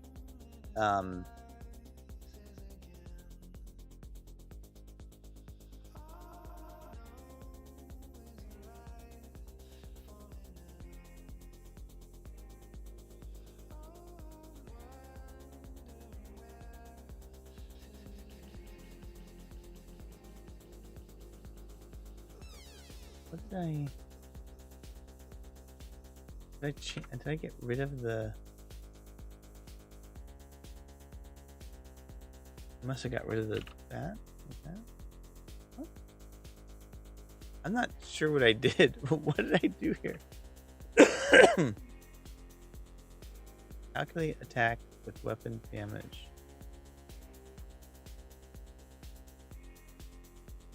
Oh, I get what I did. No. Oh no, so I need to like undo that. There we go.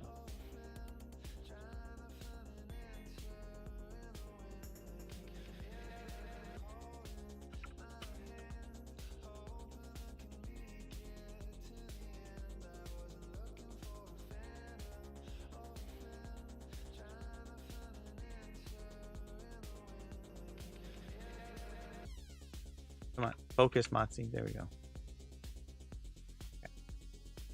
All right, time to relax for bed. All right, hellas Zen, have a good night. Thanks for hanging out tonight. I was like 5 or something when I saw it. Does that count? Oh my god, 5 when you watch RoboCop? That's a pretty brutal. Have you seen the game? No. I liked both the original and remake of RoboCop. I never watched the remake. I heard it wasn't great, so I didn't watch it. I liked RoboCop 1 and 2. I saw RoboCop 3 and it was weird AF. I didn't really like it. Wasn't great. It's weird when before IMDb and other sort of, you know, things that you could use to check movie quality. I just watched so many movies, and I was totally fine with them. And then nowadays, like I go back and check what, you know, what the movies were, like what they're rated, and they were not rated as well as I liked them. Like the movie Willow, which I watched a ton. Oh, I loved Willow. Not rated very highly on IMDb. Not at all. Although I did also really like the movie Shawshank Redemption, and that's like one of the highest rated on IMDb.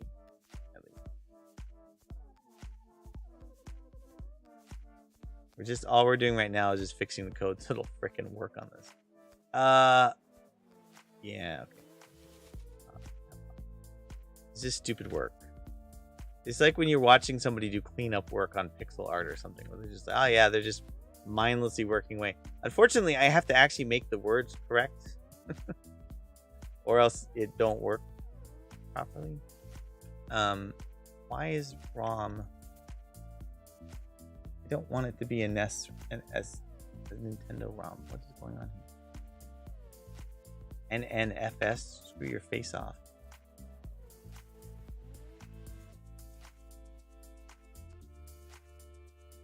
Where's my ROM? It's not a rom-com, baby. Can I just say import? If I do that, it might do the wrong one. Okay, so then I'm going to do as. Why is this not giving me the UCAR ROM?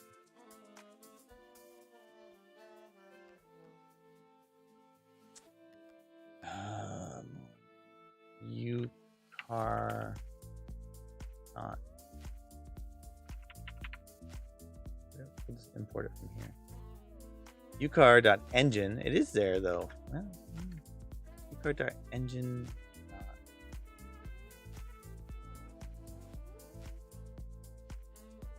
Let's see. UCAR. Comment.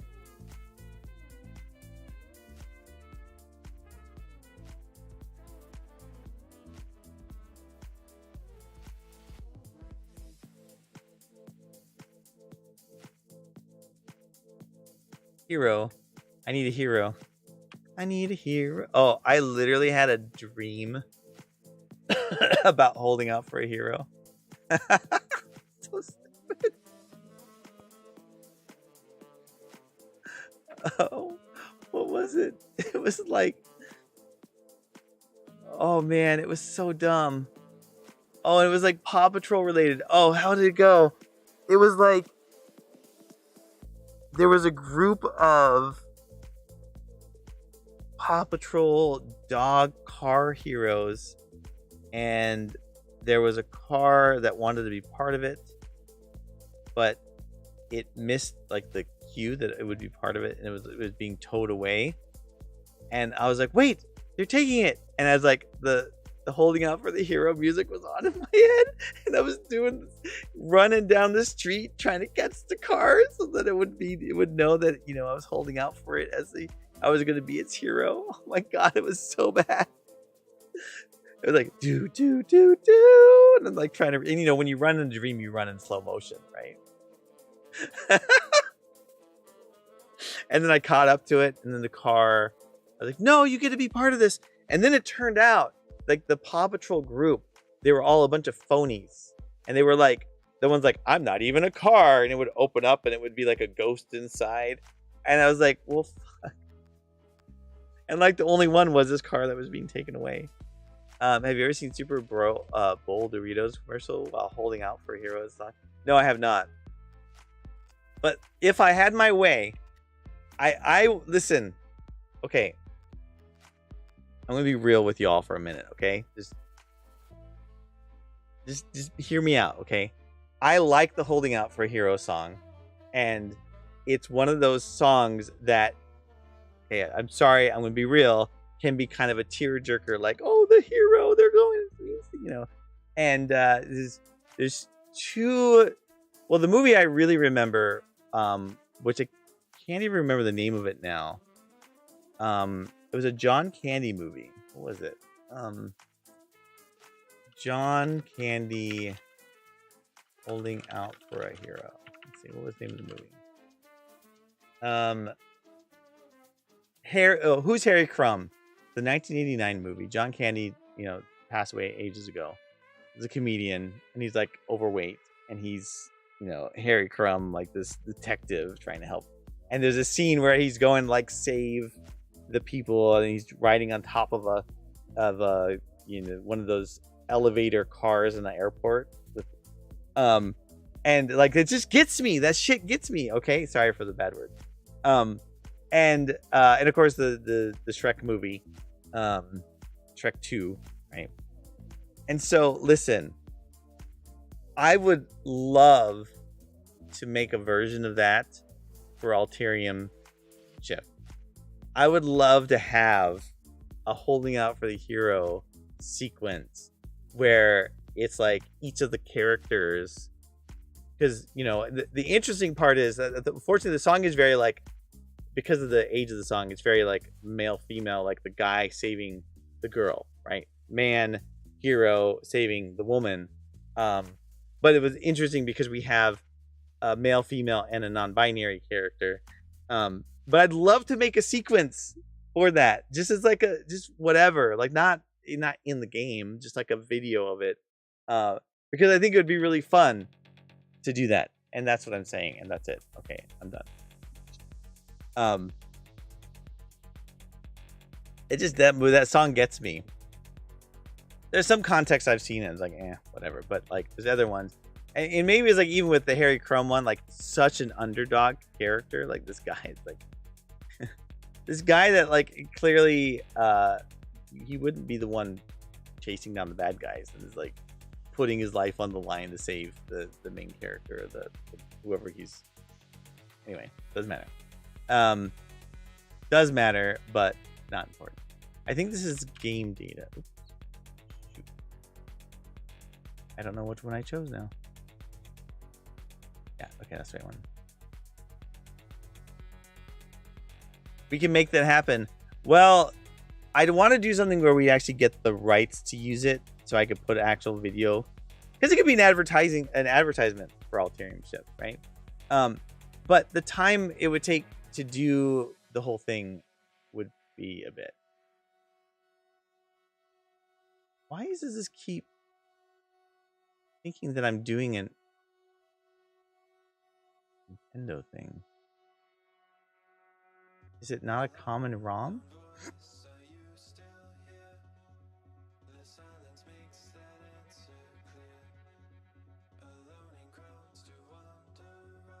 That. That'll make it a little easier, I think.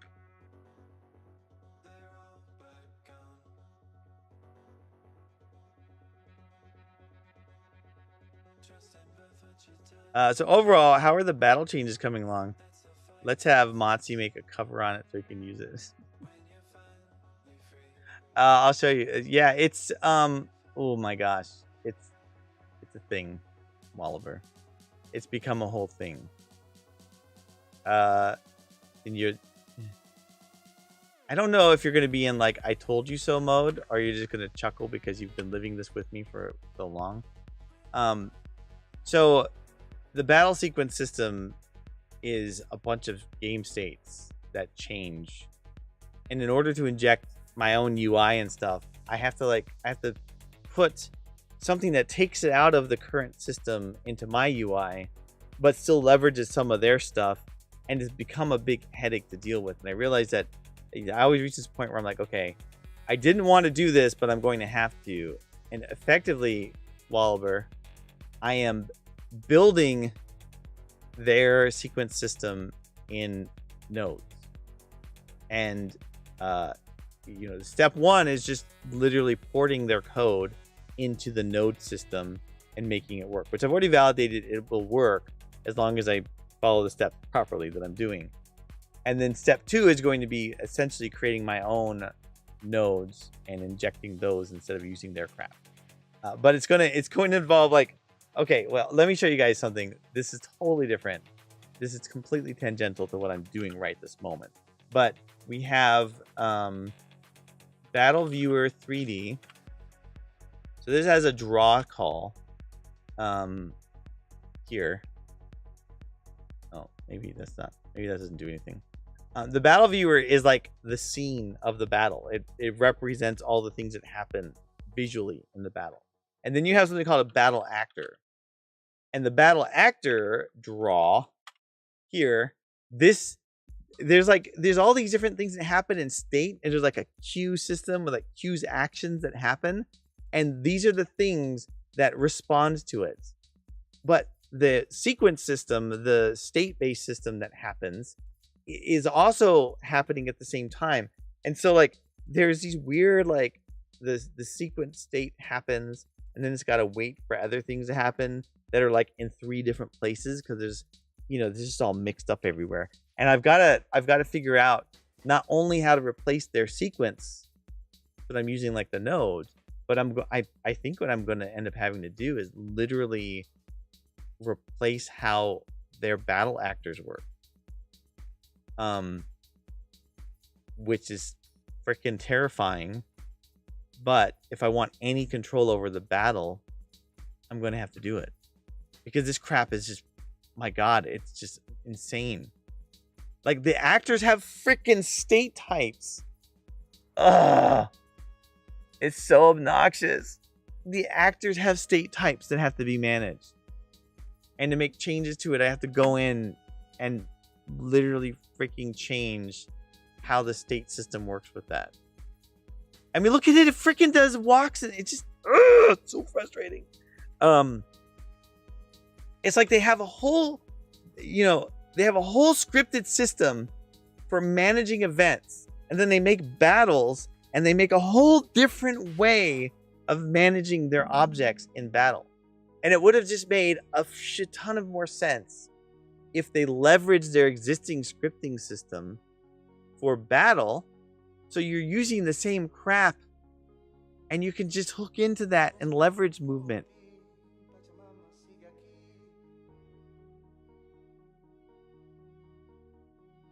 Why not? You've been asking me this question ever since you've known me, Walliver, and you've known this project. Motzi, why don't you just build your own solutions from scratch, you idiot face? I mean, you've never said that to my face. But yes, it's because there's a bunch of stuff that already works, and roughly the way the battle system is structured, it would take me more work to build it from scratch. And it would take me more work, and I wouldn't be able to have functional code. So the reason for the logic is purely because I can do this and I can release updates over time. And if I were to build it from scratch, I couldn't do that. I don't know for sure.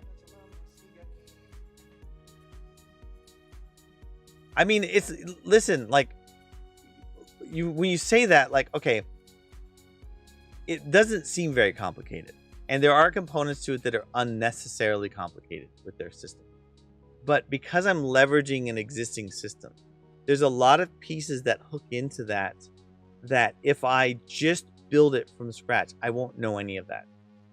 I won't know where the hooks are, and I won't know how to change them properly. Like the way their battles get structured and started, the way the events on the map work. I am working to consolidate and make it simpler. But if I were to build something from scratch, we're talking about like 3 months of me building a battle system from scratch at a minimum. And I would have to then figure out how to use all the data and make decisions about that data. And you're right, I could do that, but the scope of that, ironically, is more, in my view.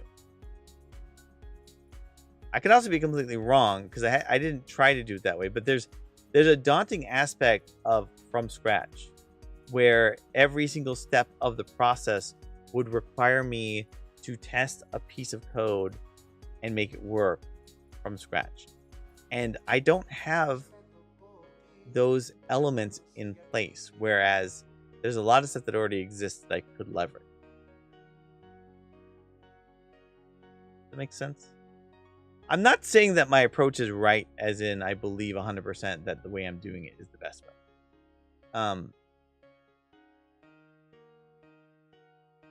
But because I'm leveraging an existing engine, and because there's all these components that already just work, it would be somewhat silly to try and re-implement a bunch of stuff all over again. And then I would actually put myself in a worse position, because now I'm making this like battle system that's completely different from everything else, and then I'd have to figure out how to retroactively shoehorn that back into everything else that. See, what I was thinking about though, like my dream. I don't have a scene open here. My actual idea is, if I do this right as part of this learning, I might be able to figure out how to make the battles happen on the map. Because the one problem we have right now is there's a Plains North map, and then there's a battle map, right? And the battle map is like a light version of the main map. So they have some of the same objects. They have events on the map, but they treat them differently for the battles. But there's like, I feel like in the process of doing this, I'm going to find the connection point where I can eliminate the need for this extra scene.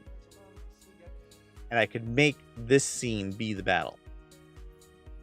And all I have to do is figure out how to assume the right control of the right objects and make battles happen on that. But I think that if I were to try to do that the other way, if I try to say from scratch, okay, I'm going to start right here, and I'm going to make an encounter from here, and I'm going to just disregard their battle system entirely. I think that it would be much slower going. I'd have much less to show for it. And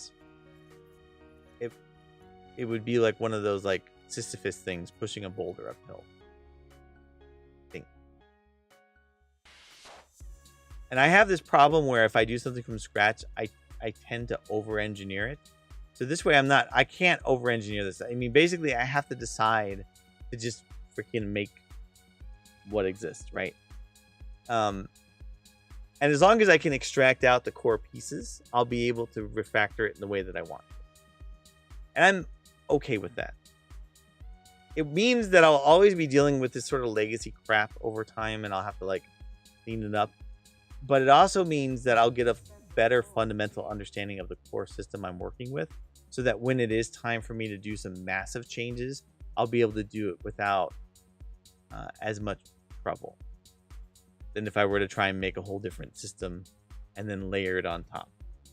Because there's just so many components to it, like the way objects work on the map, the way, the logic in the battle happens and decisions that are made in the battle, the current way that, damage is calculated. And there's nothing wrong with their current system. As far as I mean, this is not like a broken system. It works perfectly fine. And so if it works perfectly fine, I absolutely want to leverage their logic. By the way, so I don't know if that answers the question. I mean, again, you're also probably right. And if I were doing full-time work on this, that would probably be the way to go. But I'm not doing full-time work.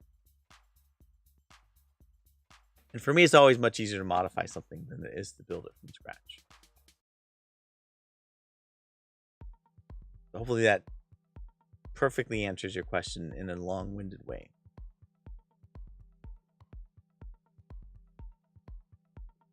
Incidentally, Wallaber, has your new version launched for Jellycar? Is it out now? With the new worlds? Am I going to be playing any Jellycar tonight?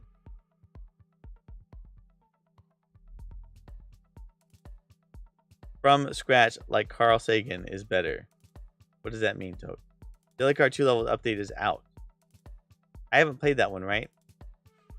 Have I played Jellycar 2 levels? I don't think I have.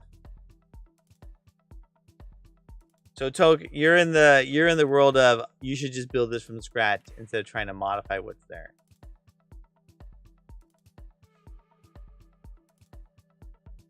I've played the JCW 1 or Jellycar 1 classic levels. I'm pretty sure. I remember playing those ones because I was breaking things.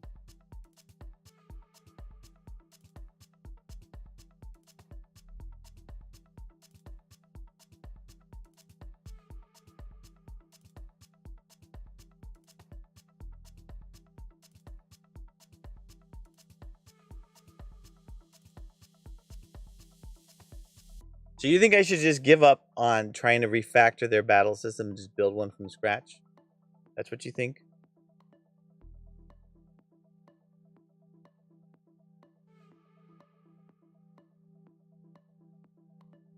I still feel like it's a lot.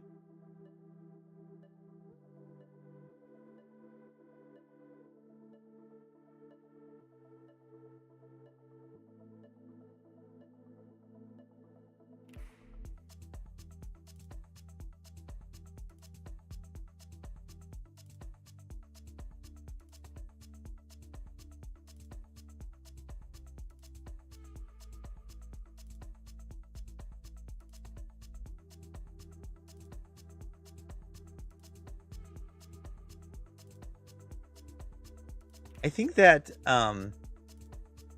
you don't tempt me. I think that the thing is,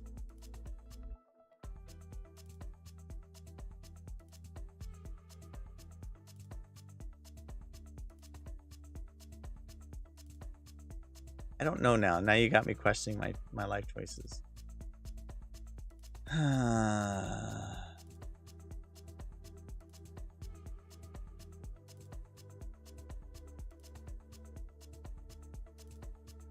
If Jacob were here, he'd be like giving me that hard pass. So,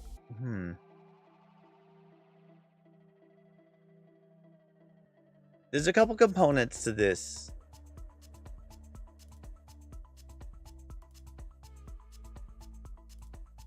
That, God, I'm trying to see, like, can I justify my position?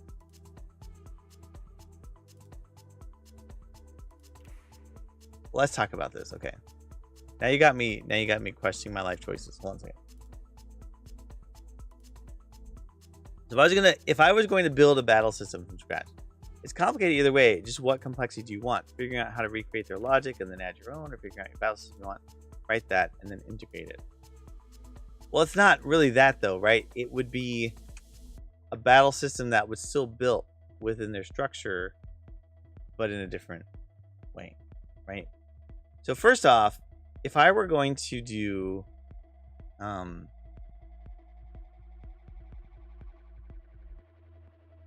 Yeah, I mean the battle system would be similar to what currently exists now, but different.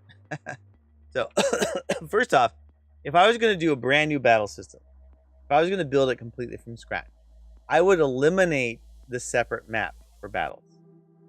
I suppose I could still make it possible that you can load a different map for battles, but I wouldn't make that the primary of how battles work. I would make battles happen on map. First one, okay?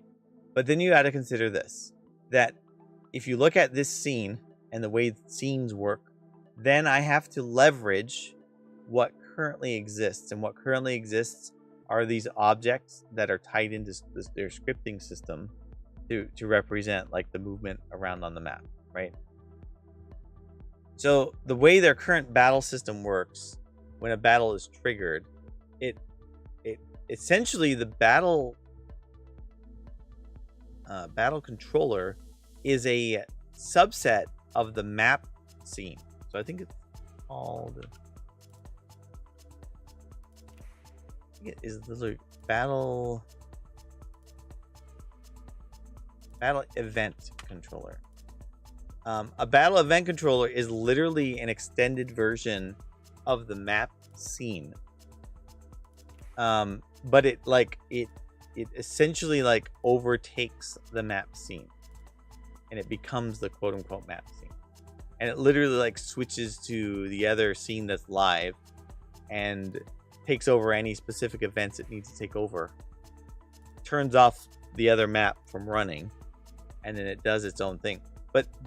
So when you're dealing with a scene in a map, anything within the scene, there's their like update cycle, there's their camera, like what camera stuff happens, there's scripts that have to run in the background. So there's a lot of stuff happening there. So if I was going to have to figure out how to do a battle system from scratch, I'd have to go figure this crap out, right? I'd have to figure out how to make a whole new system start running from here. Now I could still leverage like I could figure out their logic and how their things work here, but they've got a lot of stuff that happen in their sequences. They've got things like how the skills trigger and all that stuff.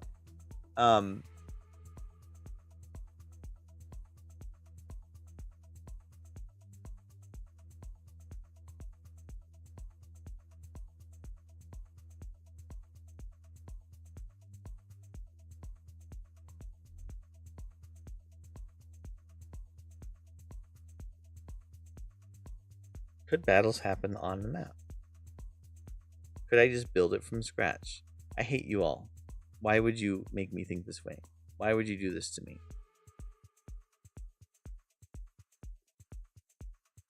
How dare you make me reconsider my life choices?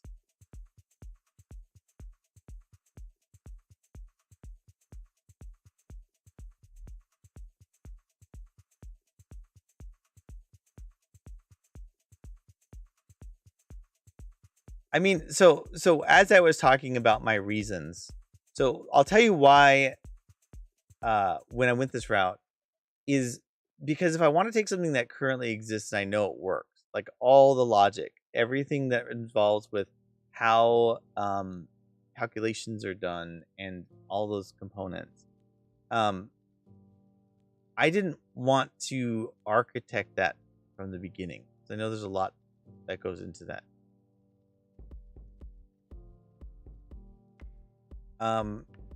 It's not really fundamental. The thing is, like, I'm not making major design changes to battle, which is another part of the problem. So if I go into here, let me just make sure I'm on the right. Okay, so I'm using the old battle system right now, right? Don't think it should break. Hope it doesn't. Okay, so first off, let's talk about like the simple fact. The UI is one of the things I started to change. So my whole initial intent was just to give the Unity UI I have the limelight. I don't want to use their UI. I wanted to essentially just change visually how the battle displays. Then we were going to do things where we were going to change it so you could have some additional commands that could be triggered as part of the battle. So in my mind, all that stuff was just fitting it within the current system. Eventually, we also want to do things like have better camera movement during battle, so it feels a little bit more dynamic, and be able to place the characters better for the battle, and add additional slots for monsters and characters, right? And then do things like make it so when a melee character attacks, they actually go to the monster that they're attacking. But like fundamentally, the battle system as it stands is, the bones of it roughly where we want it to be.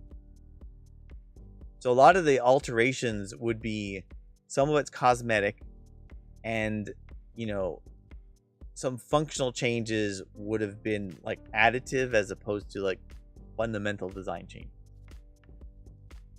I think that's where my decision to leverage what was currently there started, and why I was okay with leveraging what was currently there, because in my mind, I'm not really changing like how damage is calculated or how any of that other stuff happens. Like it would be, the UI. I'll pull it up over here.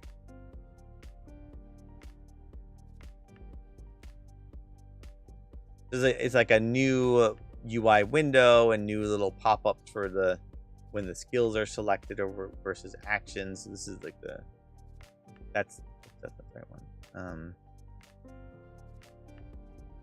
Skill, let's see. Hide that and hide that. It's like a new visual look. Noob here. Is it playable right now though? Right? Wouldn't a complete rework just to improve existing features come after the game is finished? No. Well, it is our belief, based on the feedback we've seen, that it is necessary for us to address the battle system and the functionality of the battle system prior to launching the full game. Oh, and there's also the health bars, right? And also like the status, and so a lot of it is it's less about the bones of the system and more about the visual veneer on top of it. And while there will be some core design changes, we weren't really planning on like drastically changing the way battles work. I will say that as I started on this route of creating graphs to represent this, I started considering how great it would be to have more flexibility in battles. Like, right now we don't have a way to do an ambush mechanic, which means we can't have characters in the middle of the battlefield and like have monsters on either side of them. Now, we don't have the ability, just because we don't have all the, we have to make all the assets, to do true Chrono Trigger style where your character's facing up, left, right, and all that stuff, right? So the characters all do left or right facing. But I would still like, it would still be kind of neat to do even on maps, just shift the view and then just do a side view, but on the map, right? I still kind of like that idea. Yeah, so like I wasn't, until Toke and Wallaber started asking questions, in no conception in my mind was I going to build a battle system from scratch. And like, here's some reasons why, right? Like the battle commands, getting into like defining battle commands and leveraging battle commands, and then figuring out how you want those to be used with calculating damage and all that stuff. Like there's a lot of pieces to defining a battle. It's not just, oh, it's simple, there's just an attack. No, because you have to decide whether the player can attack. Is attack available to them? When it's the player's turn, and you got to determine the turn order. And so like, when you ask like why wouldn't you just do it from scratch, like, well, then they got all this logic where they have turn orders and status elements and logic and all that stuff.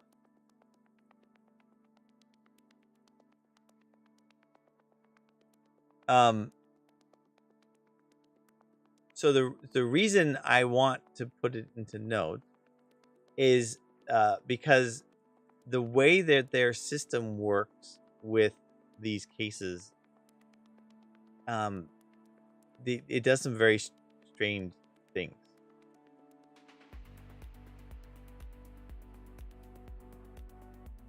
To require rework like a complete rebuild or rework like building nodes. I'm not sure which direction you're talking about. I mean, again, if I could make it happen on map, I would. And if I were to do that, I mean, I could still figure out how to shoehorn this back in there. So anyway, the way their state system works. So let me show you where I got hung up. The reason why I realized I needed more control over the discrete steps of the state.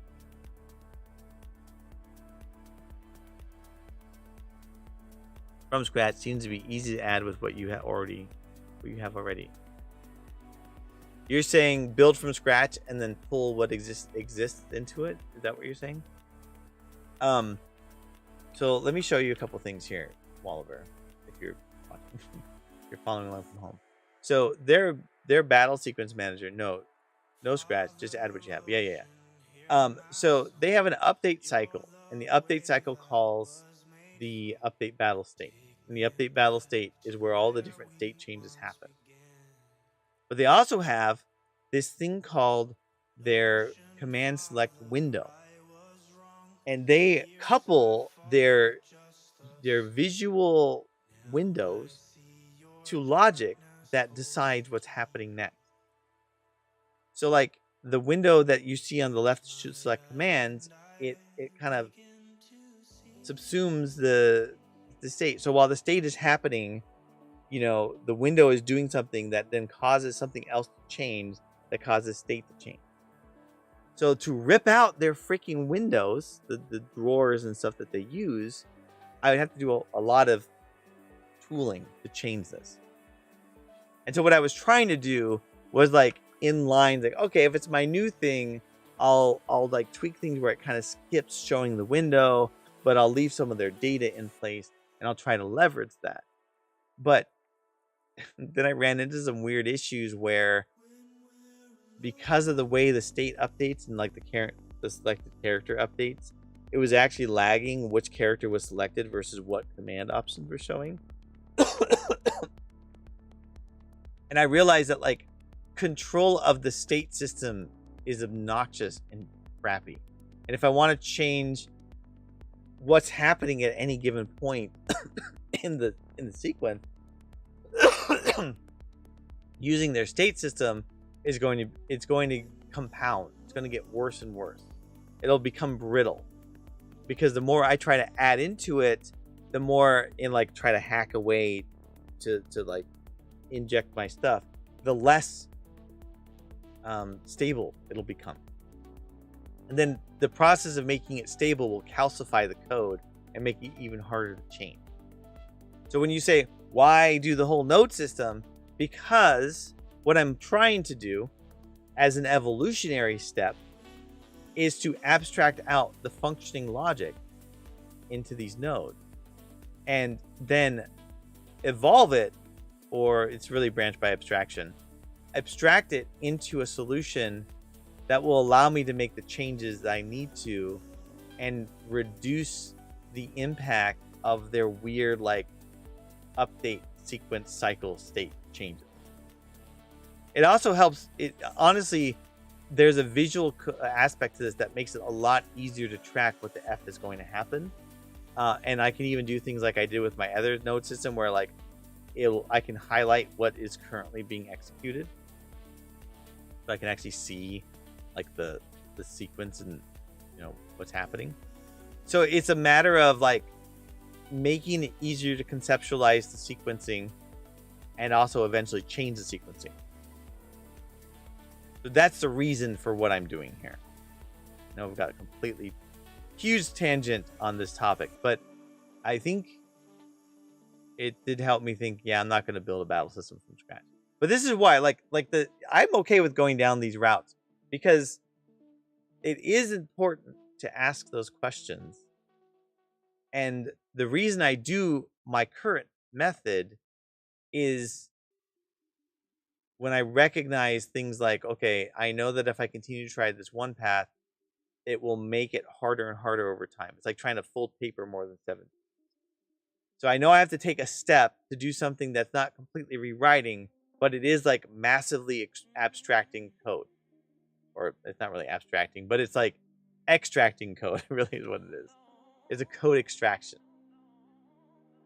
And as I go through it and I extract more code, I can then safely decide what code needs to be removed and what code needs to remain. And then what will eventually happen is I'll probably, I'll replace full sections of code, but I'll be able to let everything else keep running. And I guess that's fundamentally the point. Like, if the system works, if the system isn't like completely broken, it's not completely off, and if I can make, tactical strategic changes to code that allow me to get the outcome I want, but doesn't require me to completely rewrite it from scratch, to me that's a better approach than the from scratch. And the other thing I will add is that this method is what I've been doing this entire time. And while it has been, demonstrably painful at times, it has allowed us to, have updates and releases and changes of code people can try out while we're still in the process of migrating things and evolving them. And the problem with the from scratch approach is like, you create a scenario where you have to hit your outcome in order to have people use it. You can't release it partially done. It won't work. Right? A battle that doesn't have all the options isn't a battle. You can't do it all the way. Where in this case, I can conceivably have the functioning battle system still working with the new enhanced battle system, where I still have a bunch of code I need to change over time. Conceivably, So that's where I try to spend that time. That's why I do the approach that I take. It's not always perfect, and it can be painful, and sometimes it can appear to take more work, and it does. Like if you look at like starting from scratch, maybe I just focus on it and I get it done in 3 months. Then it's done, right? But then there's all these bugs and stuff. So let's say realistically 3 months to have it ready, but then like another 2 months of bug fixes. Whereas I could have something ready sooner with the refactoring approach or the branch by abstraction, but it's a smaller set of functionality, and the real like done is like 6 months or 7 months, because it's evolving over time. But in the entirety of that effort, I have functioning code. I have something that people can test. I have something that's not all the way done, but it's workable. I guess to me that's more appealing than the wait for 3 months and then finally have the new thing. It also depends on where you are in the game cycle. If we were building a brand new game from scratch from the very beginning, that would be a whole different concept than an in-flight game that's leveraging an existing engine. I don't know if I just lost everybody or not, but hopefully I didn't like completely put everyone to sleep with that.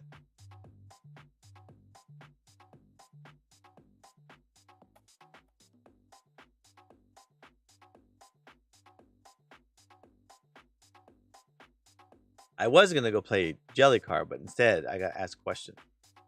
I'm still here. It makes sense. I'm into it. This is a nice way of thinking that I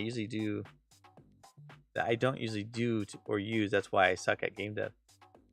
I don't know. I mean, like, listen, some people are good at, some people can do the from scratch and they're really great at it, and there's nothing wrong with that. And I would probably guess Wallaber, for instance, would be one of those people. He would just build it from scratch, and he's really good at it, right? Like, he can do it. He can put a freaking full game together in 3 days. It is also his full-time job. I don't have the attention span or ability to do that.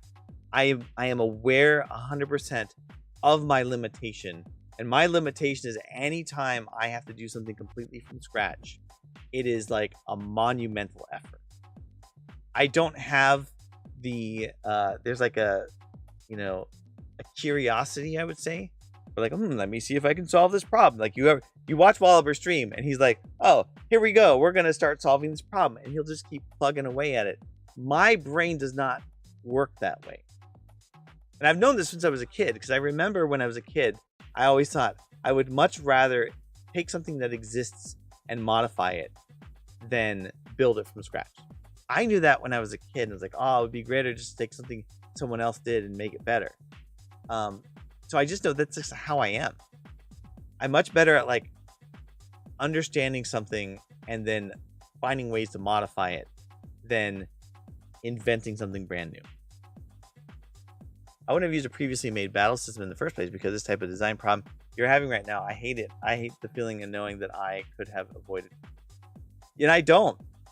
I'm like, hey, it works. I can find a way to figure out to adjust the thing that works. I hate the other thing, like this sort of like swimming in the unknown, not knowing if you're going to come up with the best approach. When I was a junior developer, I always wanted to make things from scratch because I thought that would be the way to learn something. But in my experience, I sucked at doing things. I always sucked at doing things from scratch. I started so many projects from scratch I never finished because there's just so much that you have to do. There's so many things you've got to, like, like don't throw the baby out with the bathwater is a statement. So for instance, one of the things that big companies have often failed at was building brand new product and throwing out legacy product. And they say this brand new thing's going to be good, and it never is. It's never as good as what was there because you discount the battle-hardened code that has existed for many years. The code doesn't look great. The code's more legacy. It's not perfect, but it's been battle-hardened. And so by throwing that out, you lose a lot of functionality, and then you get a product that really, you think it's better, but it isn't, and then it becomes legacy code and goes through the same cycle. And the same guy who talks about, branching by abstraction, he talks about this phenomenon too. And so like, why throw out code that's perfectly good? Why ignore the fact that this code, while it's not perfect, it works and has been tested, and we know it works, and people have been using it.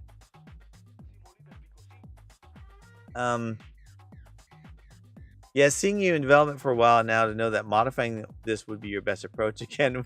Yeah, not with all the context. Timer's Guide is a good way to start and fail with, if you ask me. Well, and that's not, I mean, listen, like, there is a time and a place for doing something from scratch. Especially if you're doing something novel or something that hasn't existed before. But even then, I'm not talking about starting from scratch. Like, I'm not going to make a whole game engine from scratch.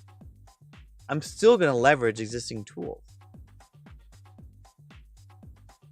But if I had the time, there are things I would absolutely do from scratch. I keep dreaming about the day I can make, the map system, an editor in Unity for like 3D grid-based editing, so I don't have to use Smile Game Builder. I was actually, this whole battle system thing had me start dreaming about, I don't have the maps anymore, about if I could find a way to literally replace their maps with a whole different system.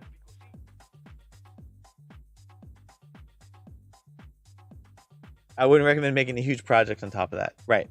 Well, that's where it goes to. Like I've been also trying to go with the process that has worked. And my iterative approach to the game development meant that we can get functional game out there and tested sooner so we could see what was working. And I would much rather keep things working than break everything.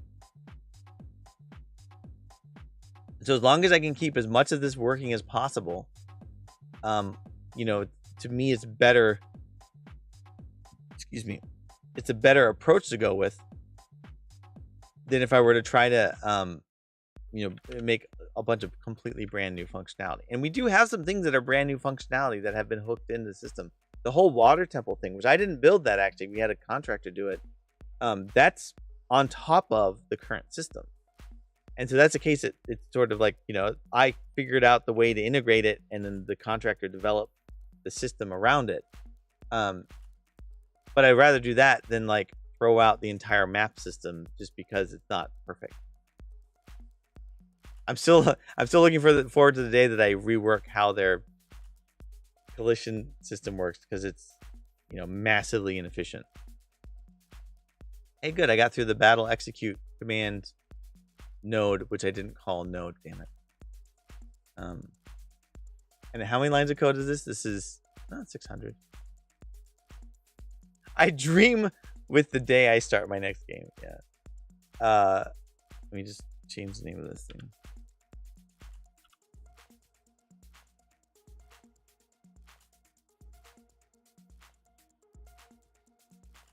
Part of me wants to play Jellycar. Part of me is a little bit worried about tomorrow because I have to get up with kids. I think what I'm going to do is play a little bit of Jellycar. Just a little bit. I did make the node. I haven't put any inputs or outputs on it yet, though, so it's not really going to be very useful, but I'll compile.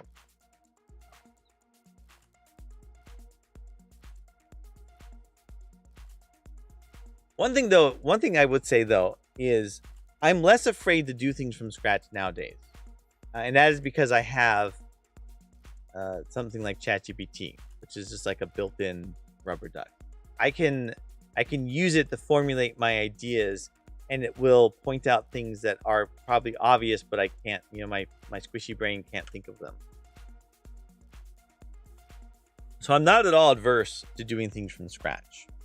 But I do think, despite the perception that what I'm doing right now is a lot of work, it really isn't compared to if I were building a battle system from scratch. I think if I were doing a battle system from scratch, the intensity and complexity of the work would be much higher. This is really not very complex. Yeah, I have to, it's work intensive. I've got to create all the stupid nodes and stuff, but it's not requiring an excessive amount of brain power. It's just like, okay, I've got a pattern. I'm taking what exists. I'm not yet trying to dig in on the individual little pieces. I can just make it work.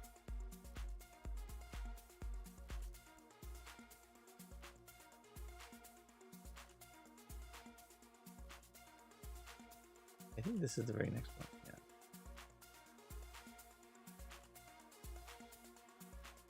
I'm comfortable doing things from scratch because I've been coding for close to 20 years.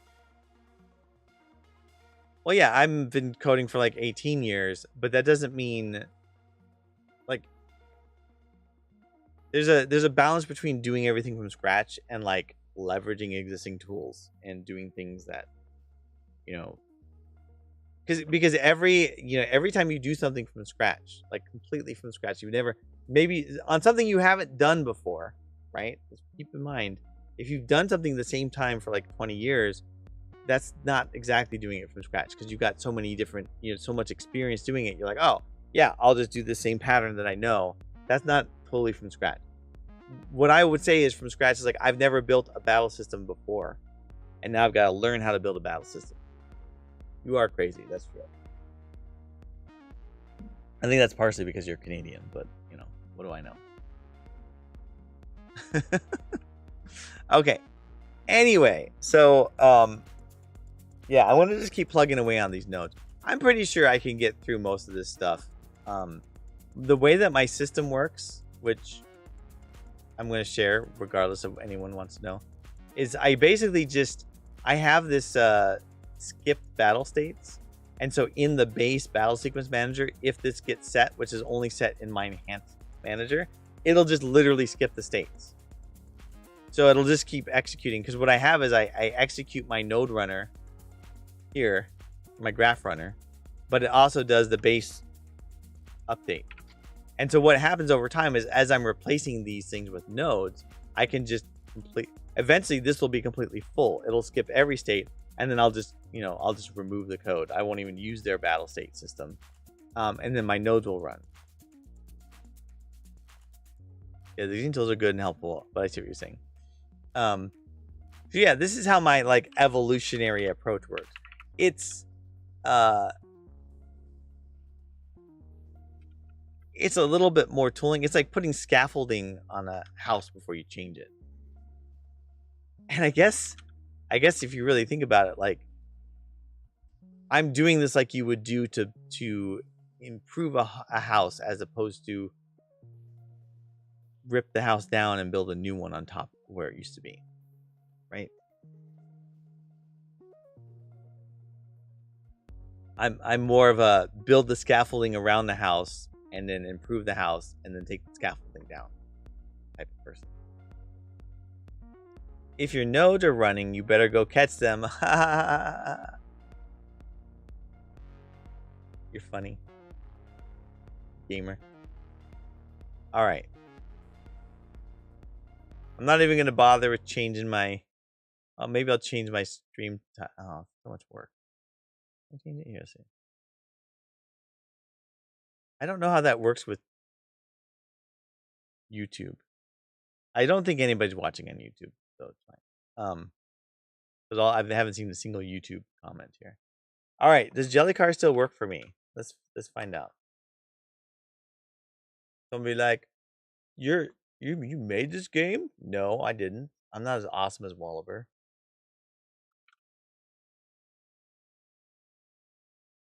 It should just work, right? Been updated. Find out. It's been a while since I played Jelly Car. I did try to play it during the speed running competition. It says Walliver. Oh wait, those are his sounds. Where's my sounds at? Bugga bugga bugga bugga bugga bugga bugga bugga. Will my sounds get used for? Oops.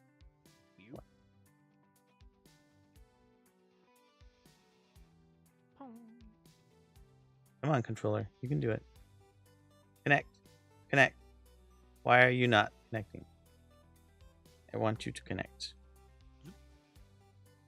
Oops. Sorry, guys. I'm funny. It's funny that I didn't do things. No, keep playing. Controller. Okay, hold on a second. For some reason, my controller is not connecting to my... Yep. Wait. Try again. Let's see if we can do this. Hello, controller. Get yourself connected. Don't know why I'm talking like that. Here we go. Try again. Come on. Why would my Xbox controller not be connecting to this? Is it plugged in? Yeah, it's plugged in. Yeah, we'll just change where it's plugged in.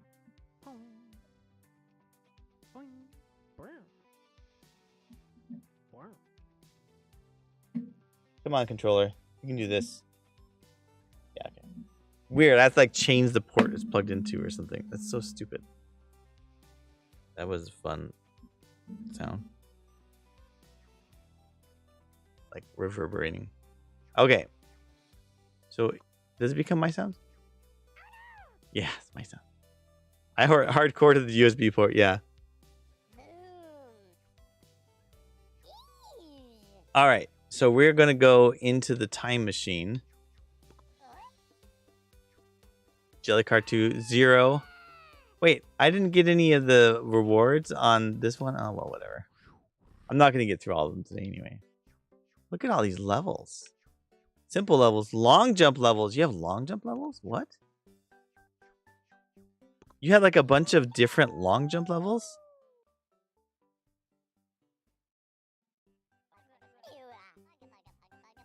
That's cool.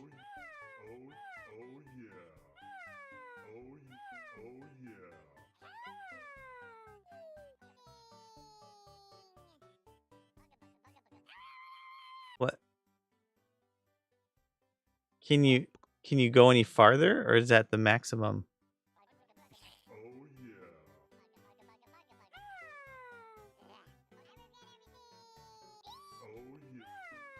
Oh yeah, buddy. Look at that. Look at that. Look at that. So that's it. It just goes. Are there any other like? Oh, why did it go all the way back? Fine. They're all pretty simple. The first one's literally just a jump. 2009. Jeez. 2009 is when I moved back to Minnesota. Wait, what? Oh, I see.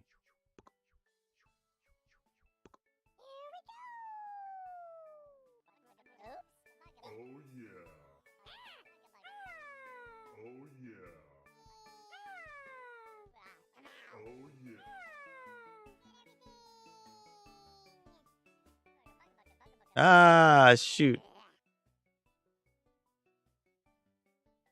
So, okay, so main menu takes me all the way back to main menu. Okay. I'm going to play some levels. Simple levels, easy levels, average levels, hard levels, sliding levels. Let's do this. Spacewalk. So we pump it up and we have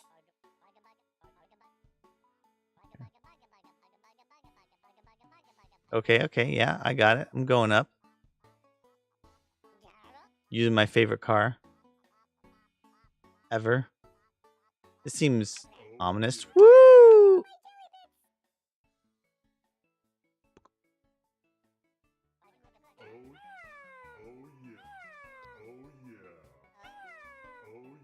Oops. got too excited there.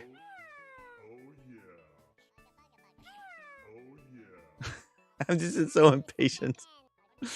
All right, I'll wait for it. Was I not supposed to break that? I do have a tendency to break your levels. Sorry. It's the thing about me. Harkens back to my old testing days of this game. Oh, she's bids. Sorry, not sorry. Because there were no triggers for the waiting part. Because you hadn't made any sort of like trigger thingy. Are there triggers in 3? Does 3 have triggers?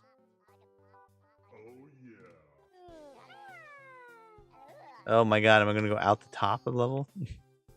Be funny.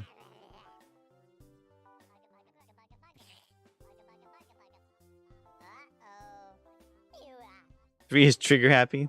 Trigger happy every day. Kind of nice to have a little look thingy.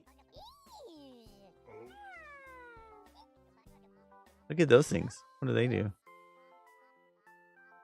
They go around in circles. They are round circles. Oh no! No! No! No! No! No! No! No!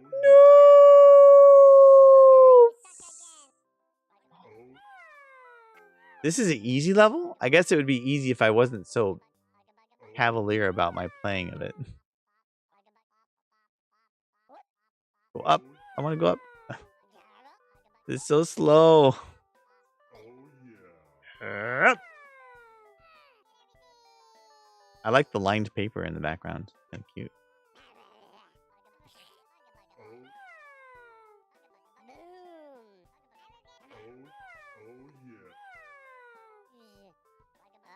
Oh, now I gotta wait for it. Okay. Guys, I'm trigger happy every day.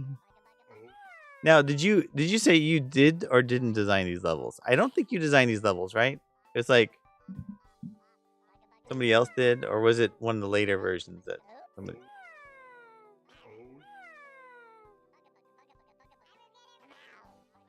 Oh no! No! I didn't design any levels in JC2. No wonder they're so crappy.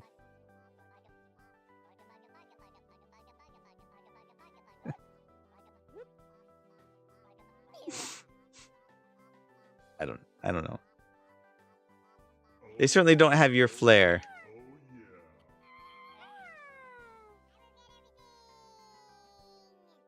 They don't have the Wallaber touch.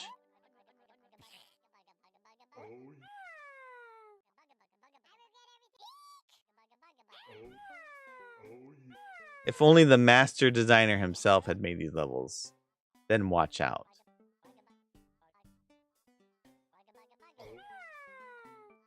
Did you do any of the level 3s? Or when did you stop designing levels? Was it just JC1 and then the rest were just done by other people? Okay. Oh no. We can't all be Wallaber. I'm Wallaber. Like I'm Spartacus. JC was back in an internal team led by me. I made some levels, but they were other designers.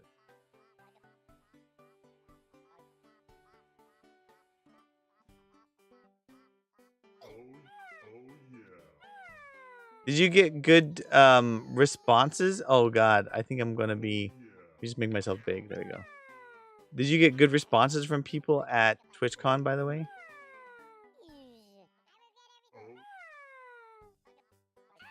Doesn't really help me to get there early.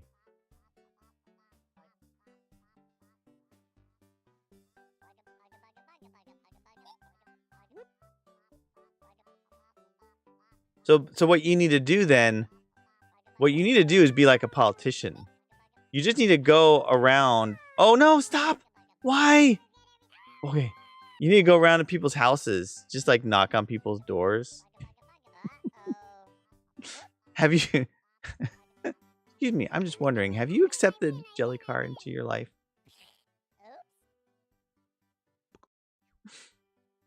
I want to just go from level to level. I don't want to have to click continue.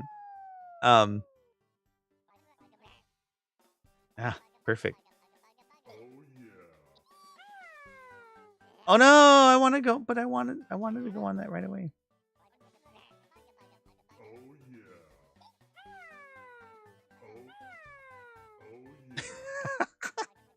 Wait, I wonder if I could do like...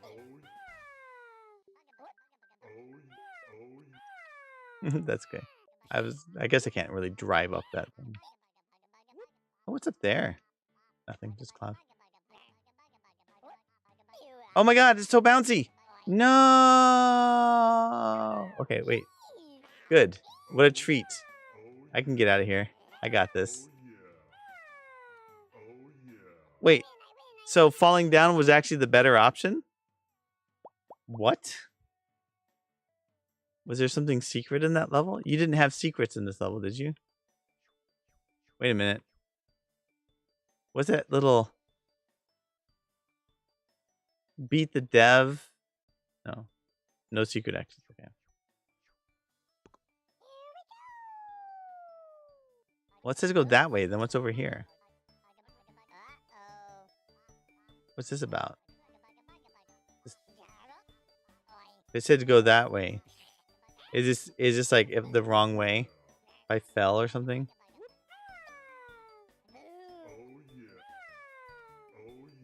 It's a washing machine.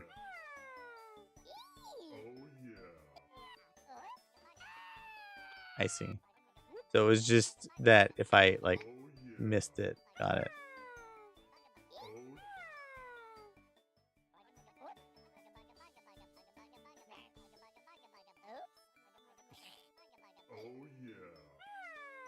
Let's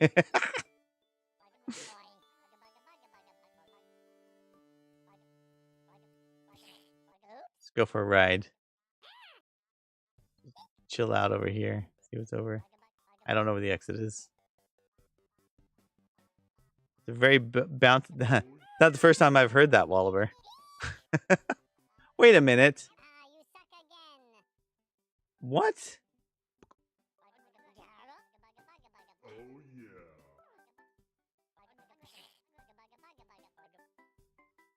You know, if I had a nickel for every time someone said that to me, man. Whew.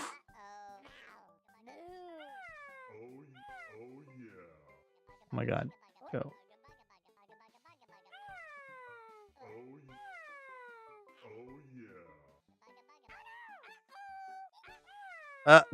Damn it. I'm done with my camera. Too much for today. Time to rest. Good luck. Have a good night, Toke.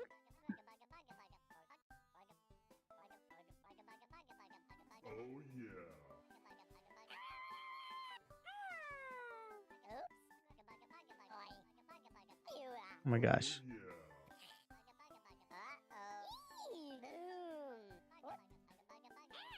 Wait. Okay. If I was faster, I could have gotten up on there.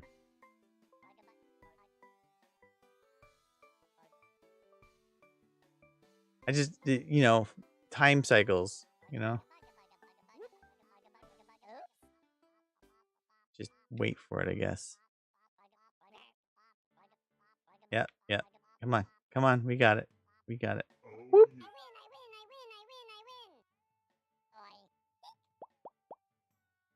I beat the clock. That's good.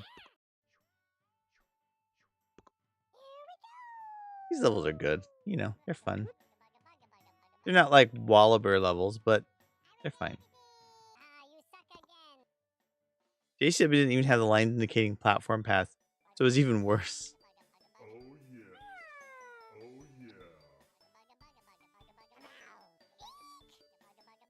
Who did the coding for the game? The original. Was it like a whole different development team too?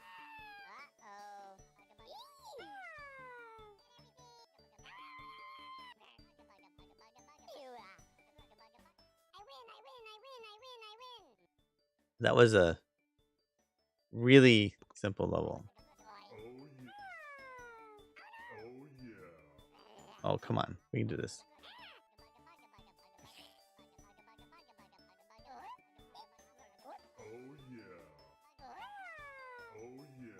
Whee! Damn it. I want to get it there fast.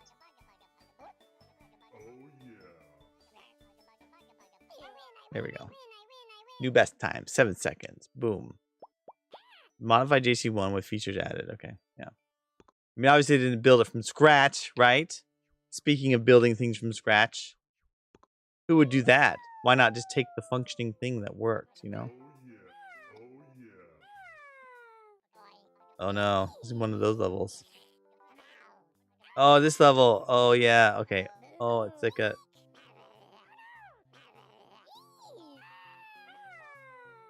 I don't even know where I'm trying to go.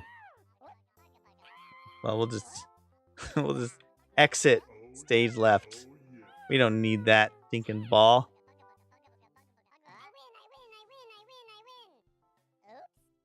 Obviously, that would be ridiculous.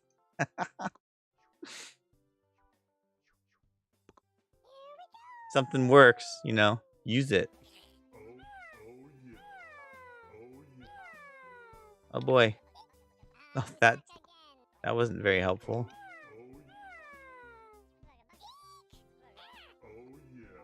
Oh, come on. Oh, the thing stops it. I see. Hey, you know what? I beat the clock. That's all I care about. Wait, the arrows are going in every direction. Wait, was this a thing? Was sticky tires a thing in Jellycar World 2?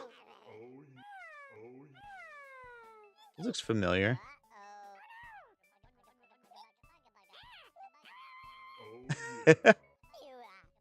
No, I want... Get me over there. Stop it. No. Sticky and Balloon were big new features. Oh, I see.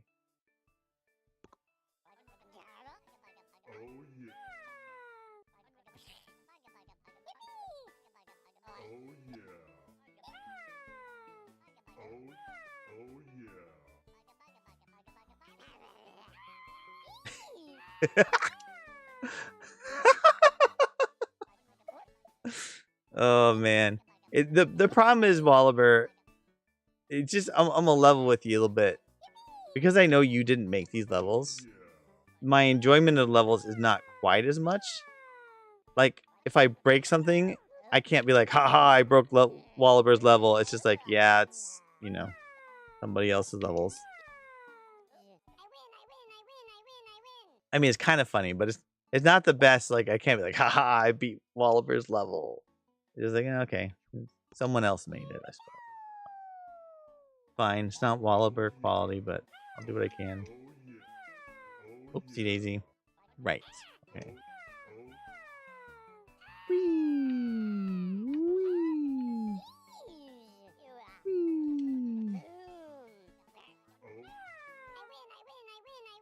Look at him go.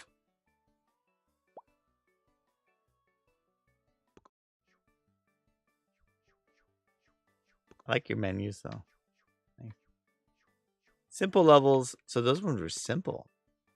But these ones are easy. Simple and easy. What's down here? I know there's nothing. These developers would definitely not put something crazy there. I don't even know where I'm going.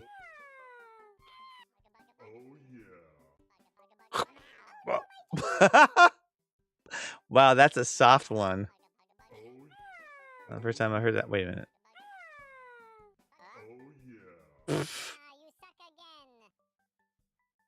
It actually was a saving grace that it took so long last time. Whee! That breaks fast. What's wrong with your physics, man? It's a little breaky.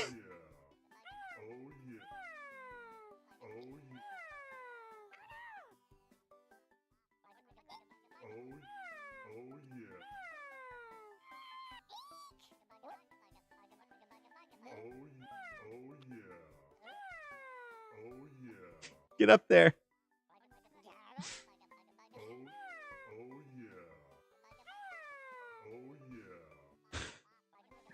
I feel like I can do this. I just don't want to. Yes. Wow! Shit! It got me.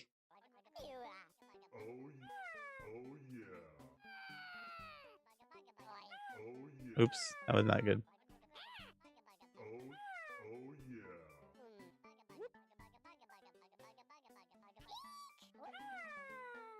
Here we go.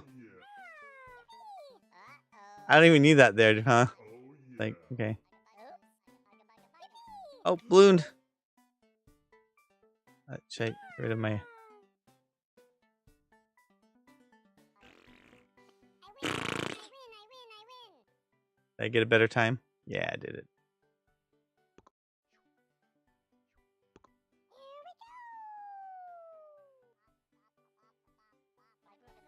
Oh, I see.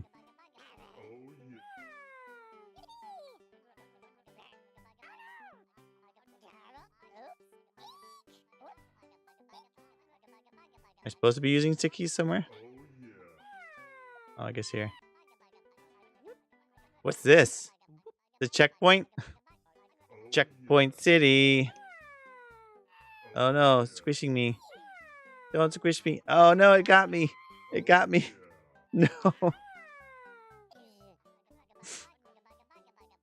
What is this? Oh, balloon.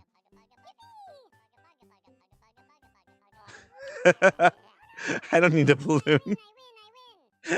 I'm just gonna drive up the ice. I don't need your stinking balloon. Woohoo! Can I get over it? Oh, I bet you I can get over that. Oh, that wasn't very good. Try again.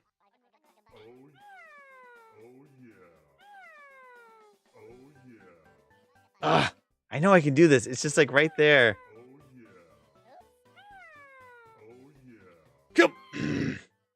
I just want to. Now it's just like matter of personal pride. Oops, that wasn't good. Oh, that's even better.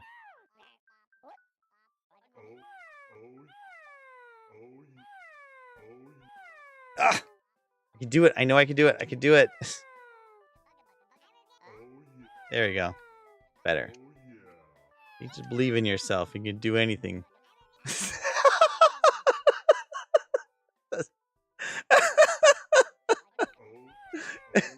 It's a cycle. Shit.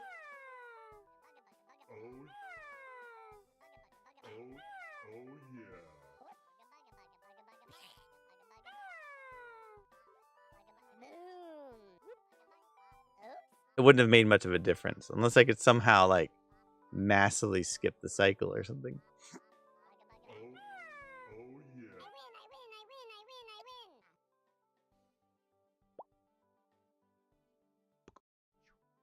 These levels are quite short. It's weird they have checkpoints on levels that are so short.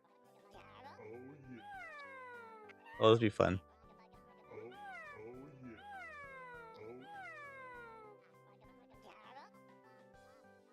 I do like the camera zoom out thing. Good idea.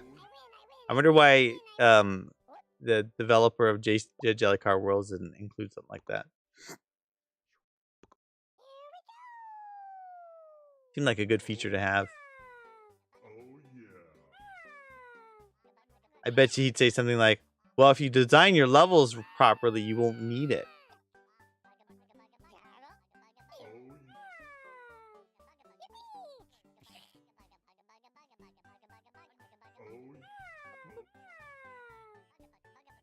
What's down here?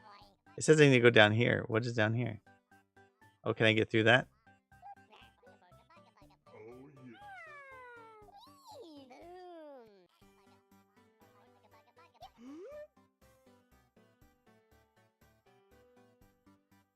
Old games had pinch zoom, which was novel and cool. I like to pinch my zooms. Where am I going?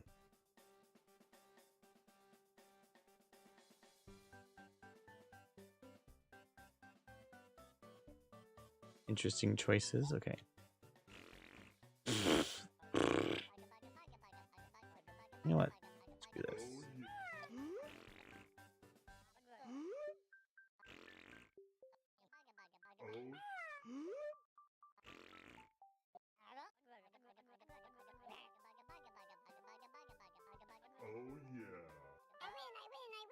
Gotta head out. All right, have a good night. I'm probably gonna finish up soon too. I'm gonna get through this round of easy levels and then I'm gonna wrap up. I go get some sleep. Get out of my way. What is going on here? Oh, is it on its own? It's on its own program? Oh, you know what?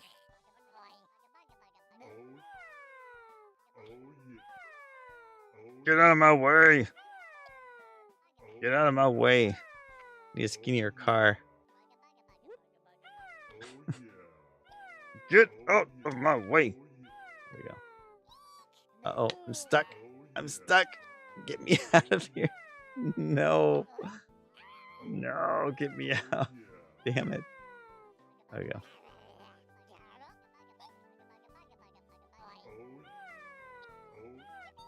There we go. There we go. Now we're cooking with jelly. Get in my jelly.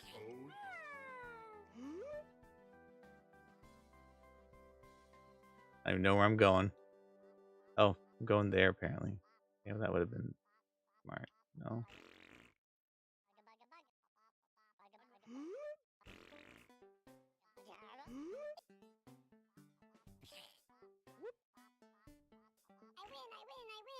Where you going? Nowhere. Oh, I didn't get the fastest time.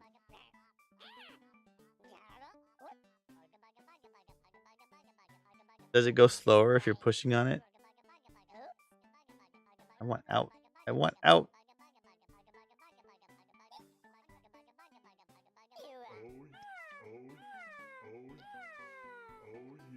Ah. You know what? This might call for a new car. Let's see. Make a skinny car, but I'll get out with this one.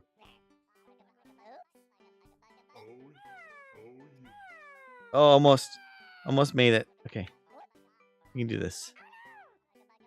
Smallest car I know of. Come on, come on. There we go. I squeezed it out.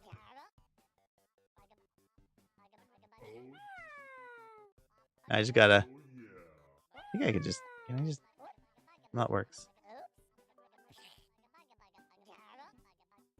There we go. There we go. There we go. Pro strats, baby. Pro strats.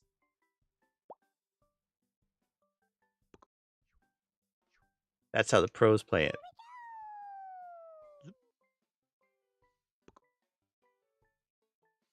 back to my favorite car. Let's see what's down here.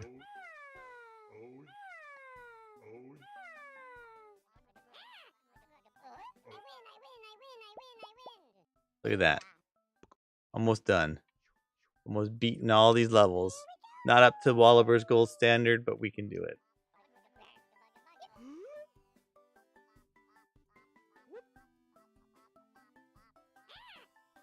No!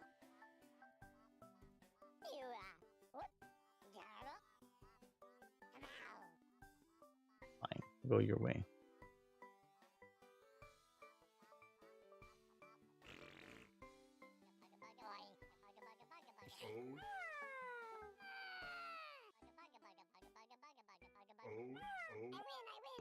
Oh no, I have to dang it. I have to get a better score on that one.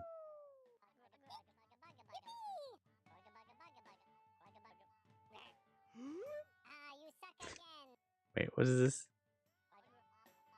I don't think I can get out. I don't think I can do it. There you go. Try this again. Hold on. Restart. Car setup. I think this car works pretty well.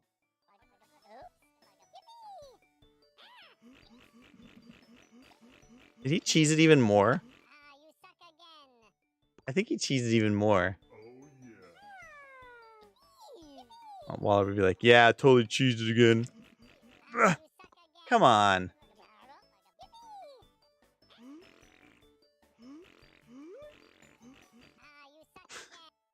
I'm gonna do this. Oh, it just keeps sinking. Why is it not so... Why is the balloon not so balloony there? I can do this. It's gonna happen. It'll work.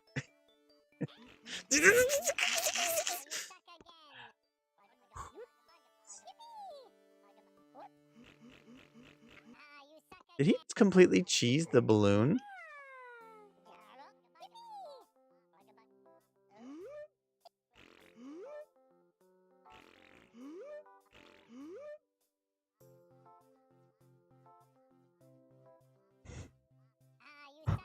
I wonder I wonder if I could get like my nose up.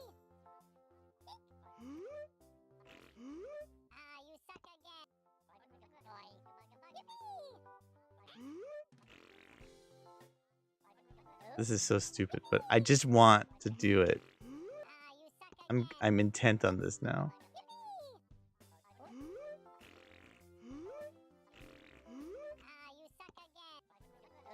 Yes, I know I suck again. Thank you very much for that.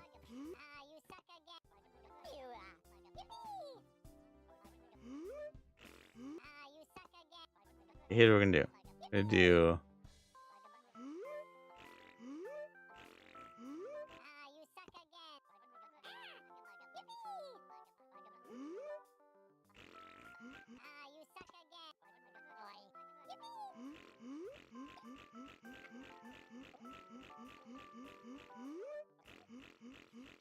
Oh, it's so close. Okay.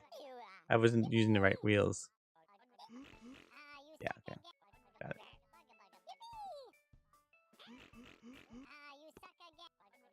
Come on, how did I do it that time? Yes, I suck again. Just shut your face.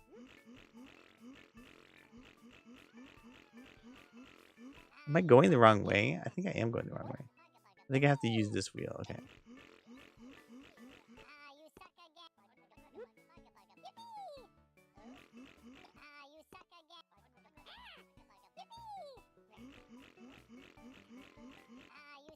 This isn't like, you know, cheesing Walliver's levels. It's like much more work because he actually designs his levels. But I want to do this. I want to do this so badly.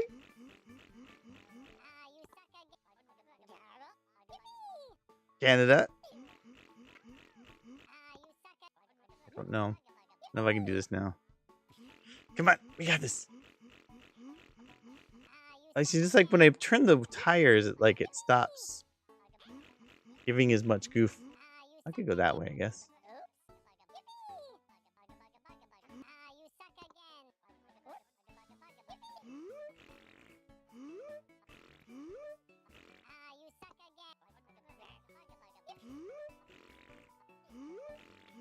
Oh, I can do this. I can totally get out the side.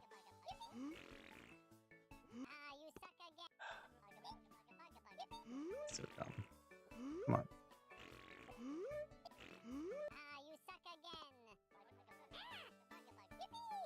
Fine. I give up.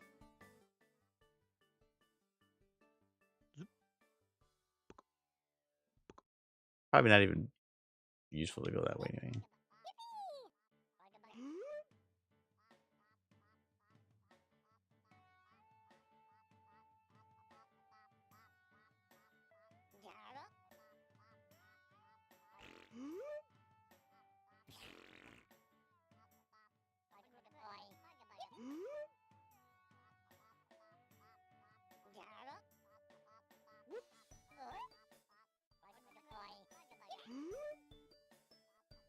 I want to get the faster time. Come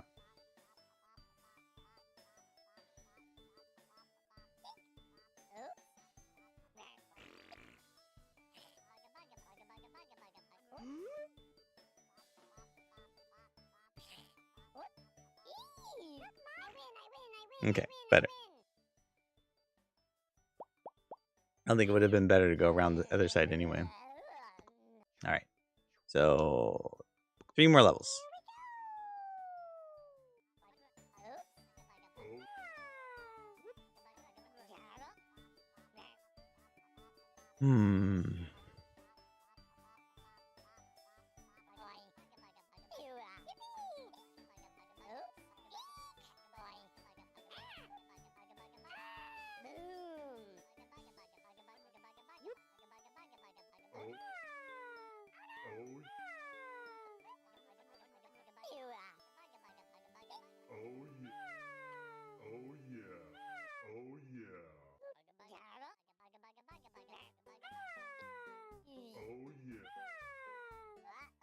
Oops. Oops.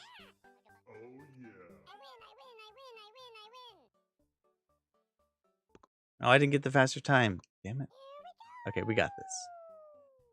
I don't think there's any way to get up there any faster. I don't think so.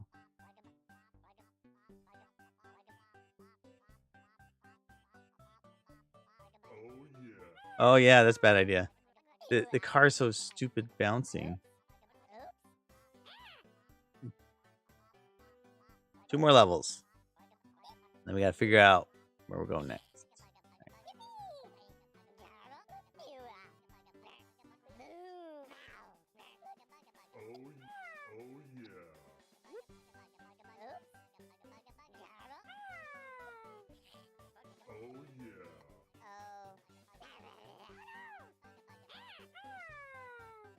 There we go. Boom. Come on, best time. There you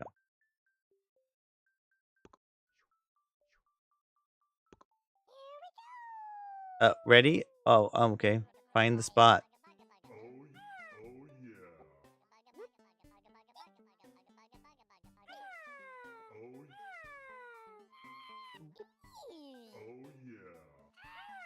Just give me options, okay?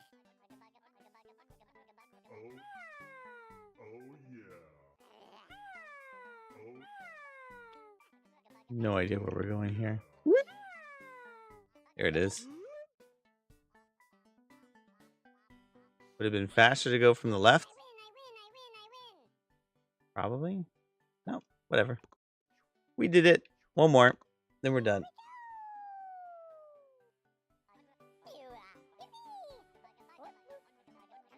Oh, that's cute to put a line right there.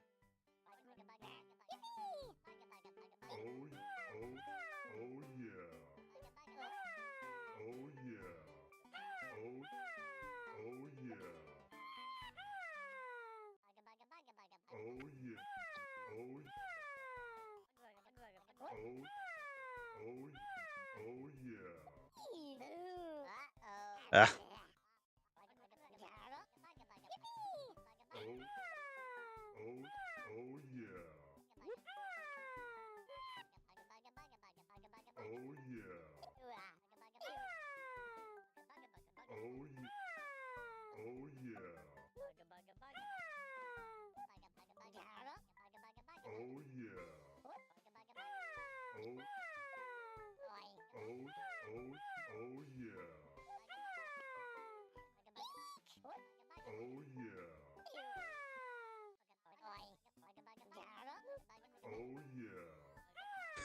Come on. Please tell me I got the time. Okay, good. All right. That's what we call it. All done with the easy levels. We're going to wrap up for the night. Clearly my voice is dead. Ready to be done. Oh, good. We returned to 2023. Hopefully he made that date, automatic. So, like, when it's no longer 2023, it'll say 2024.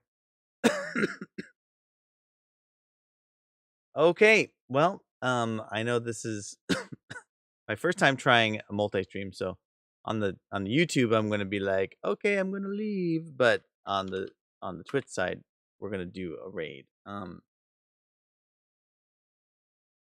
Pop some credits up there. Put the music on while I figure out where to go. And Errand, I rate him a lot.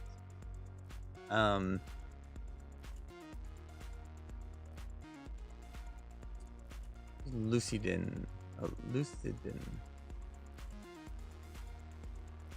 Kindred. I'm gonna say Kindred.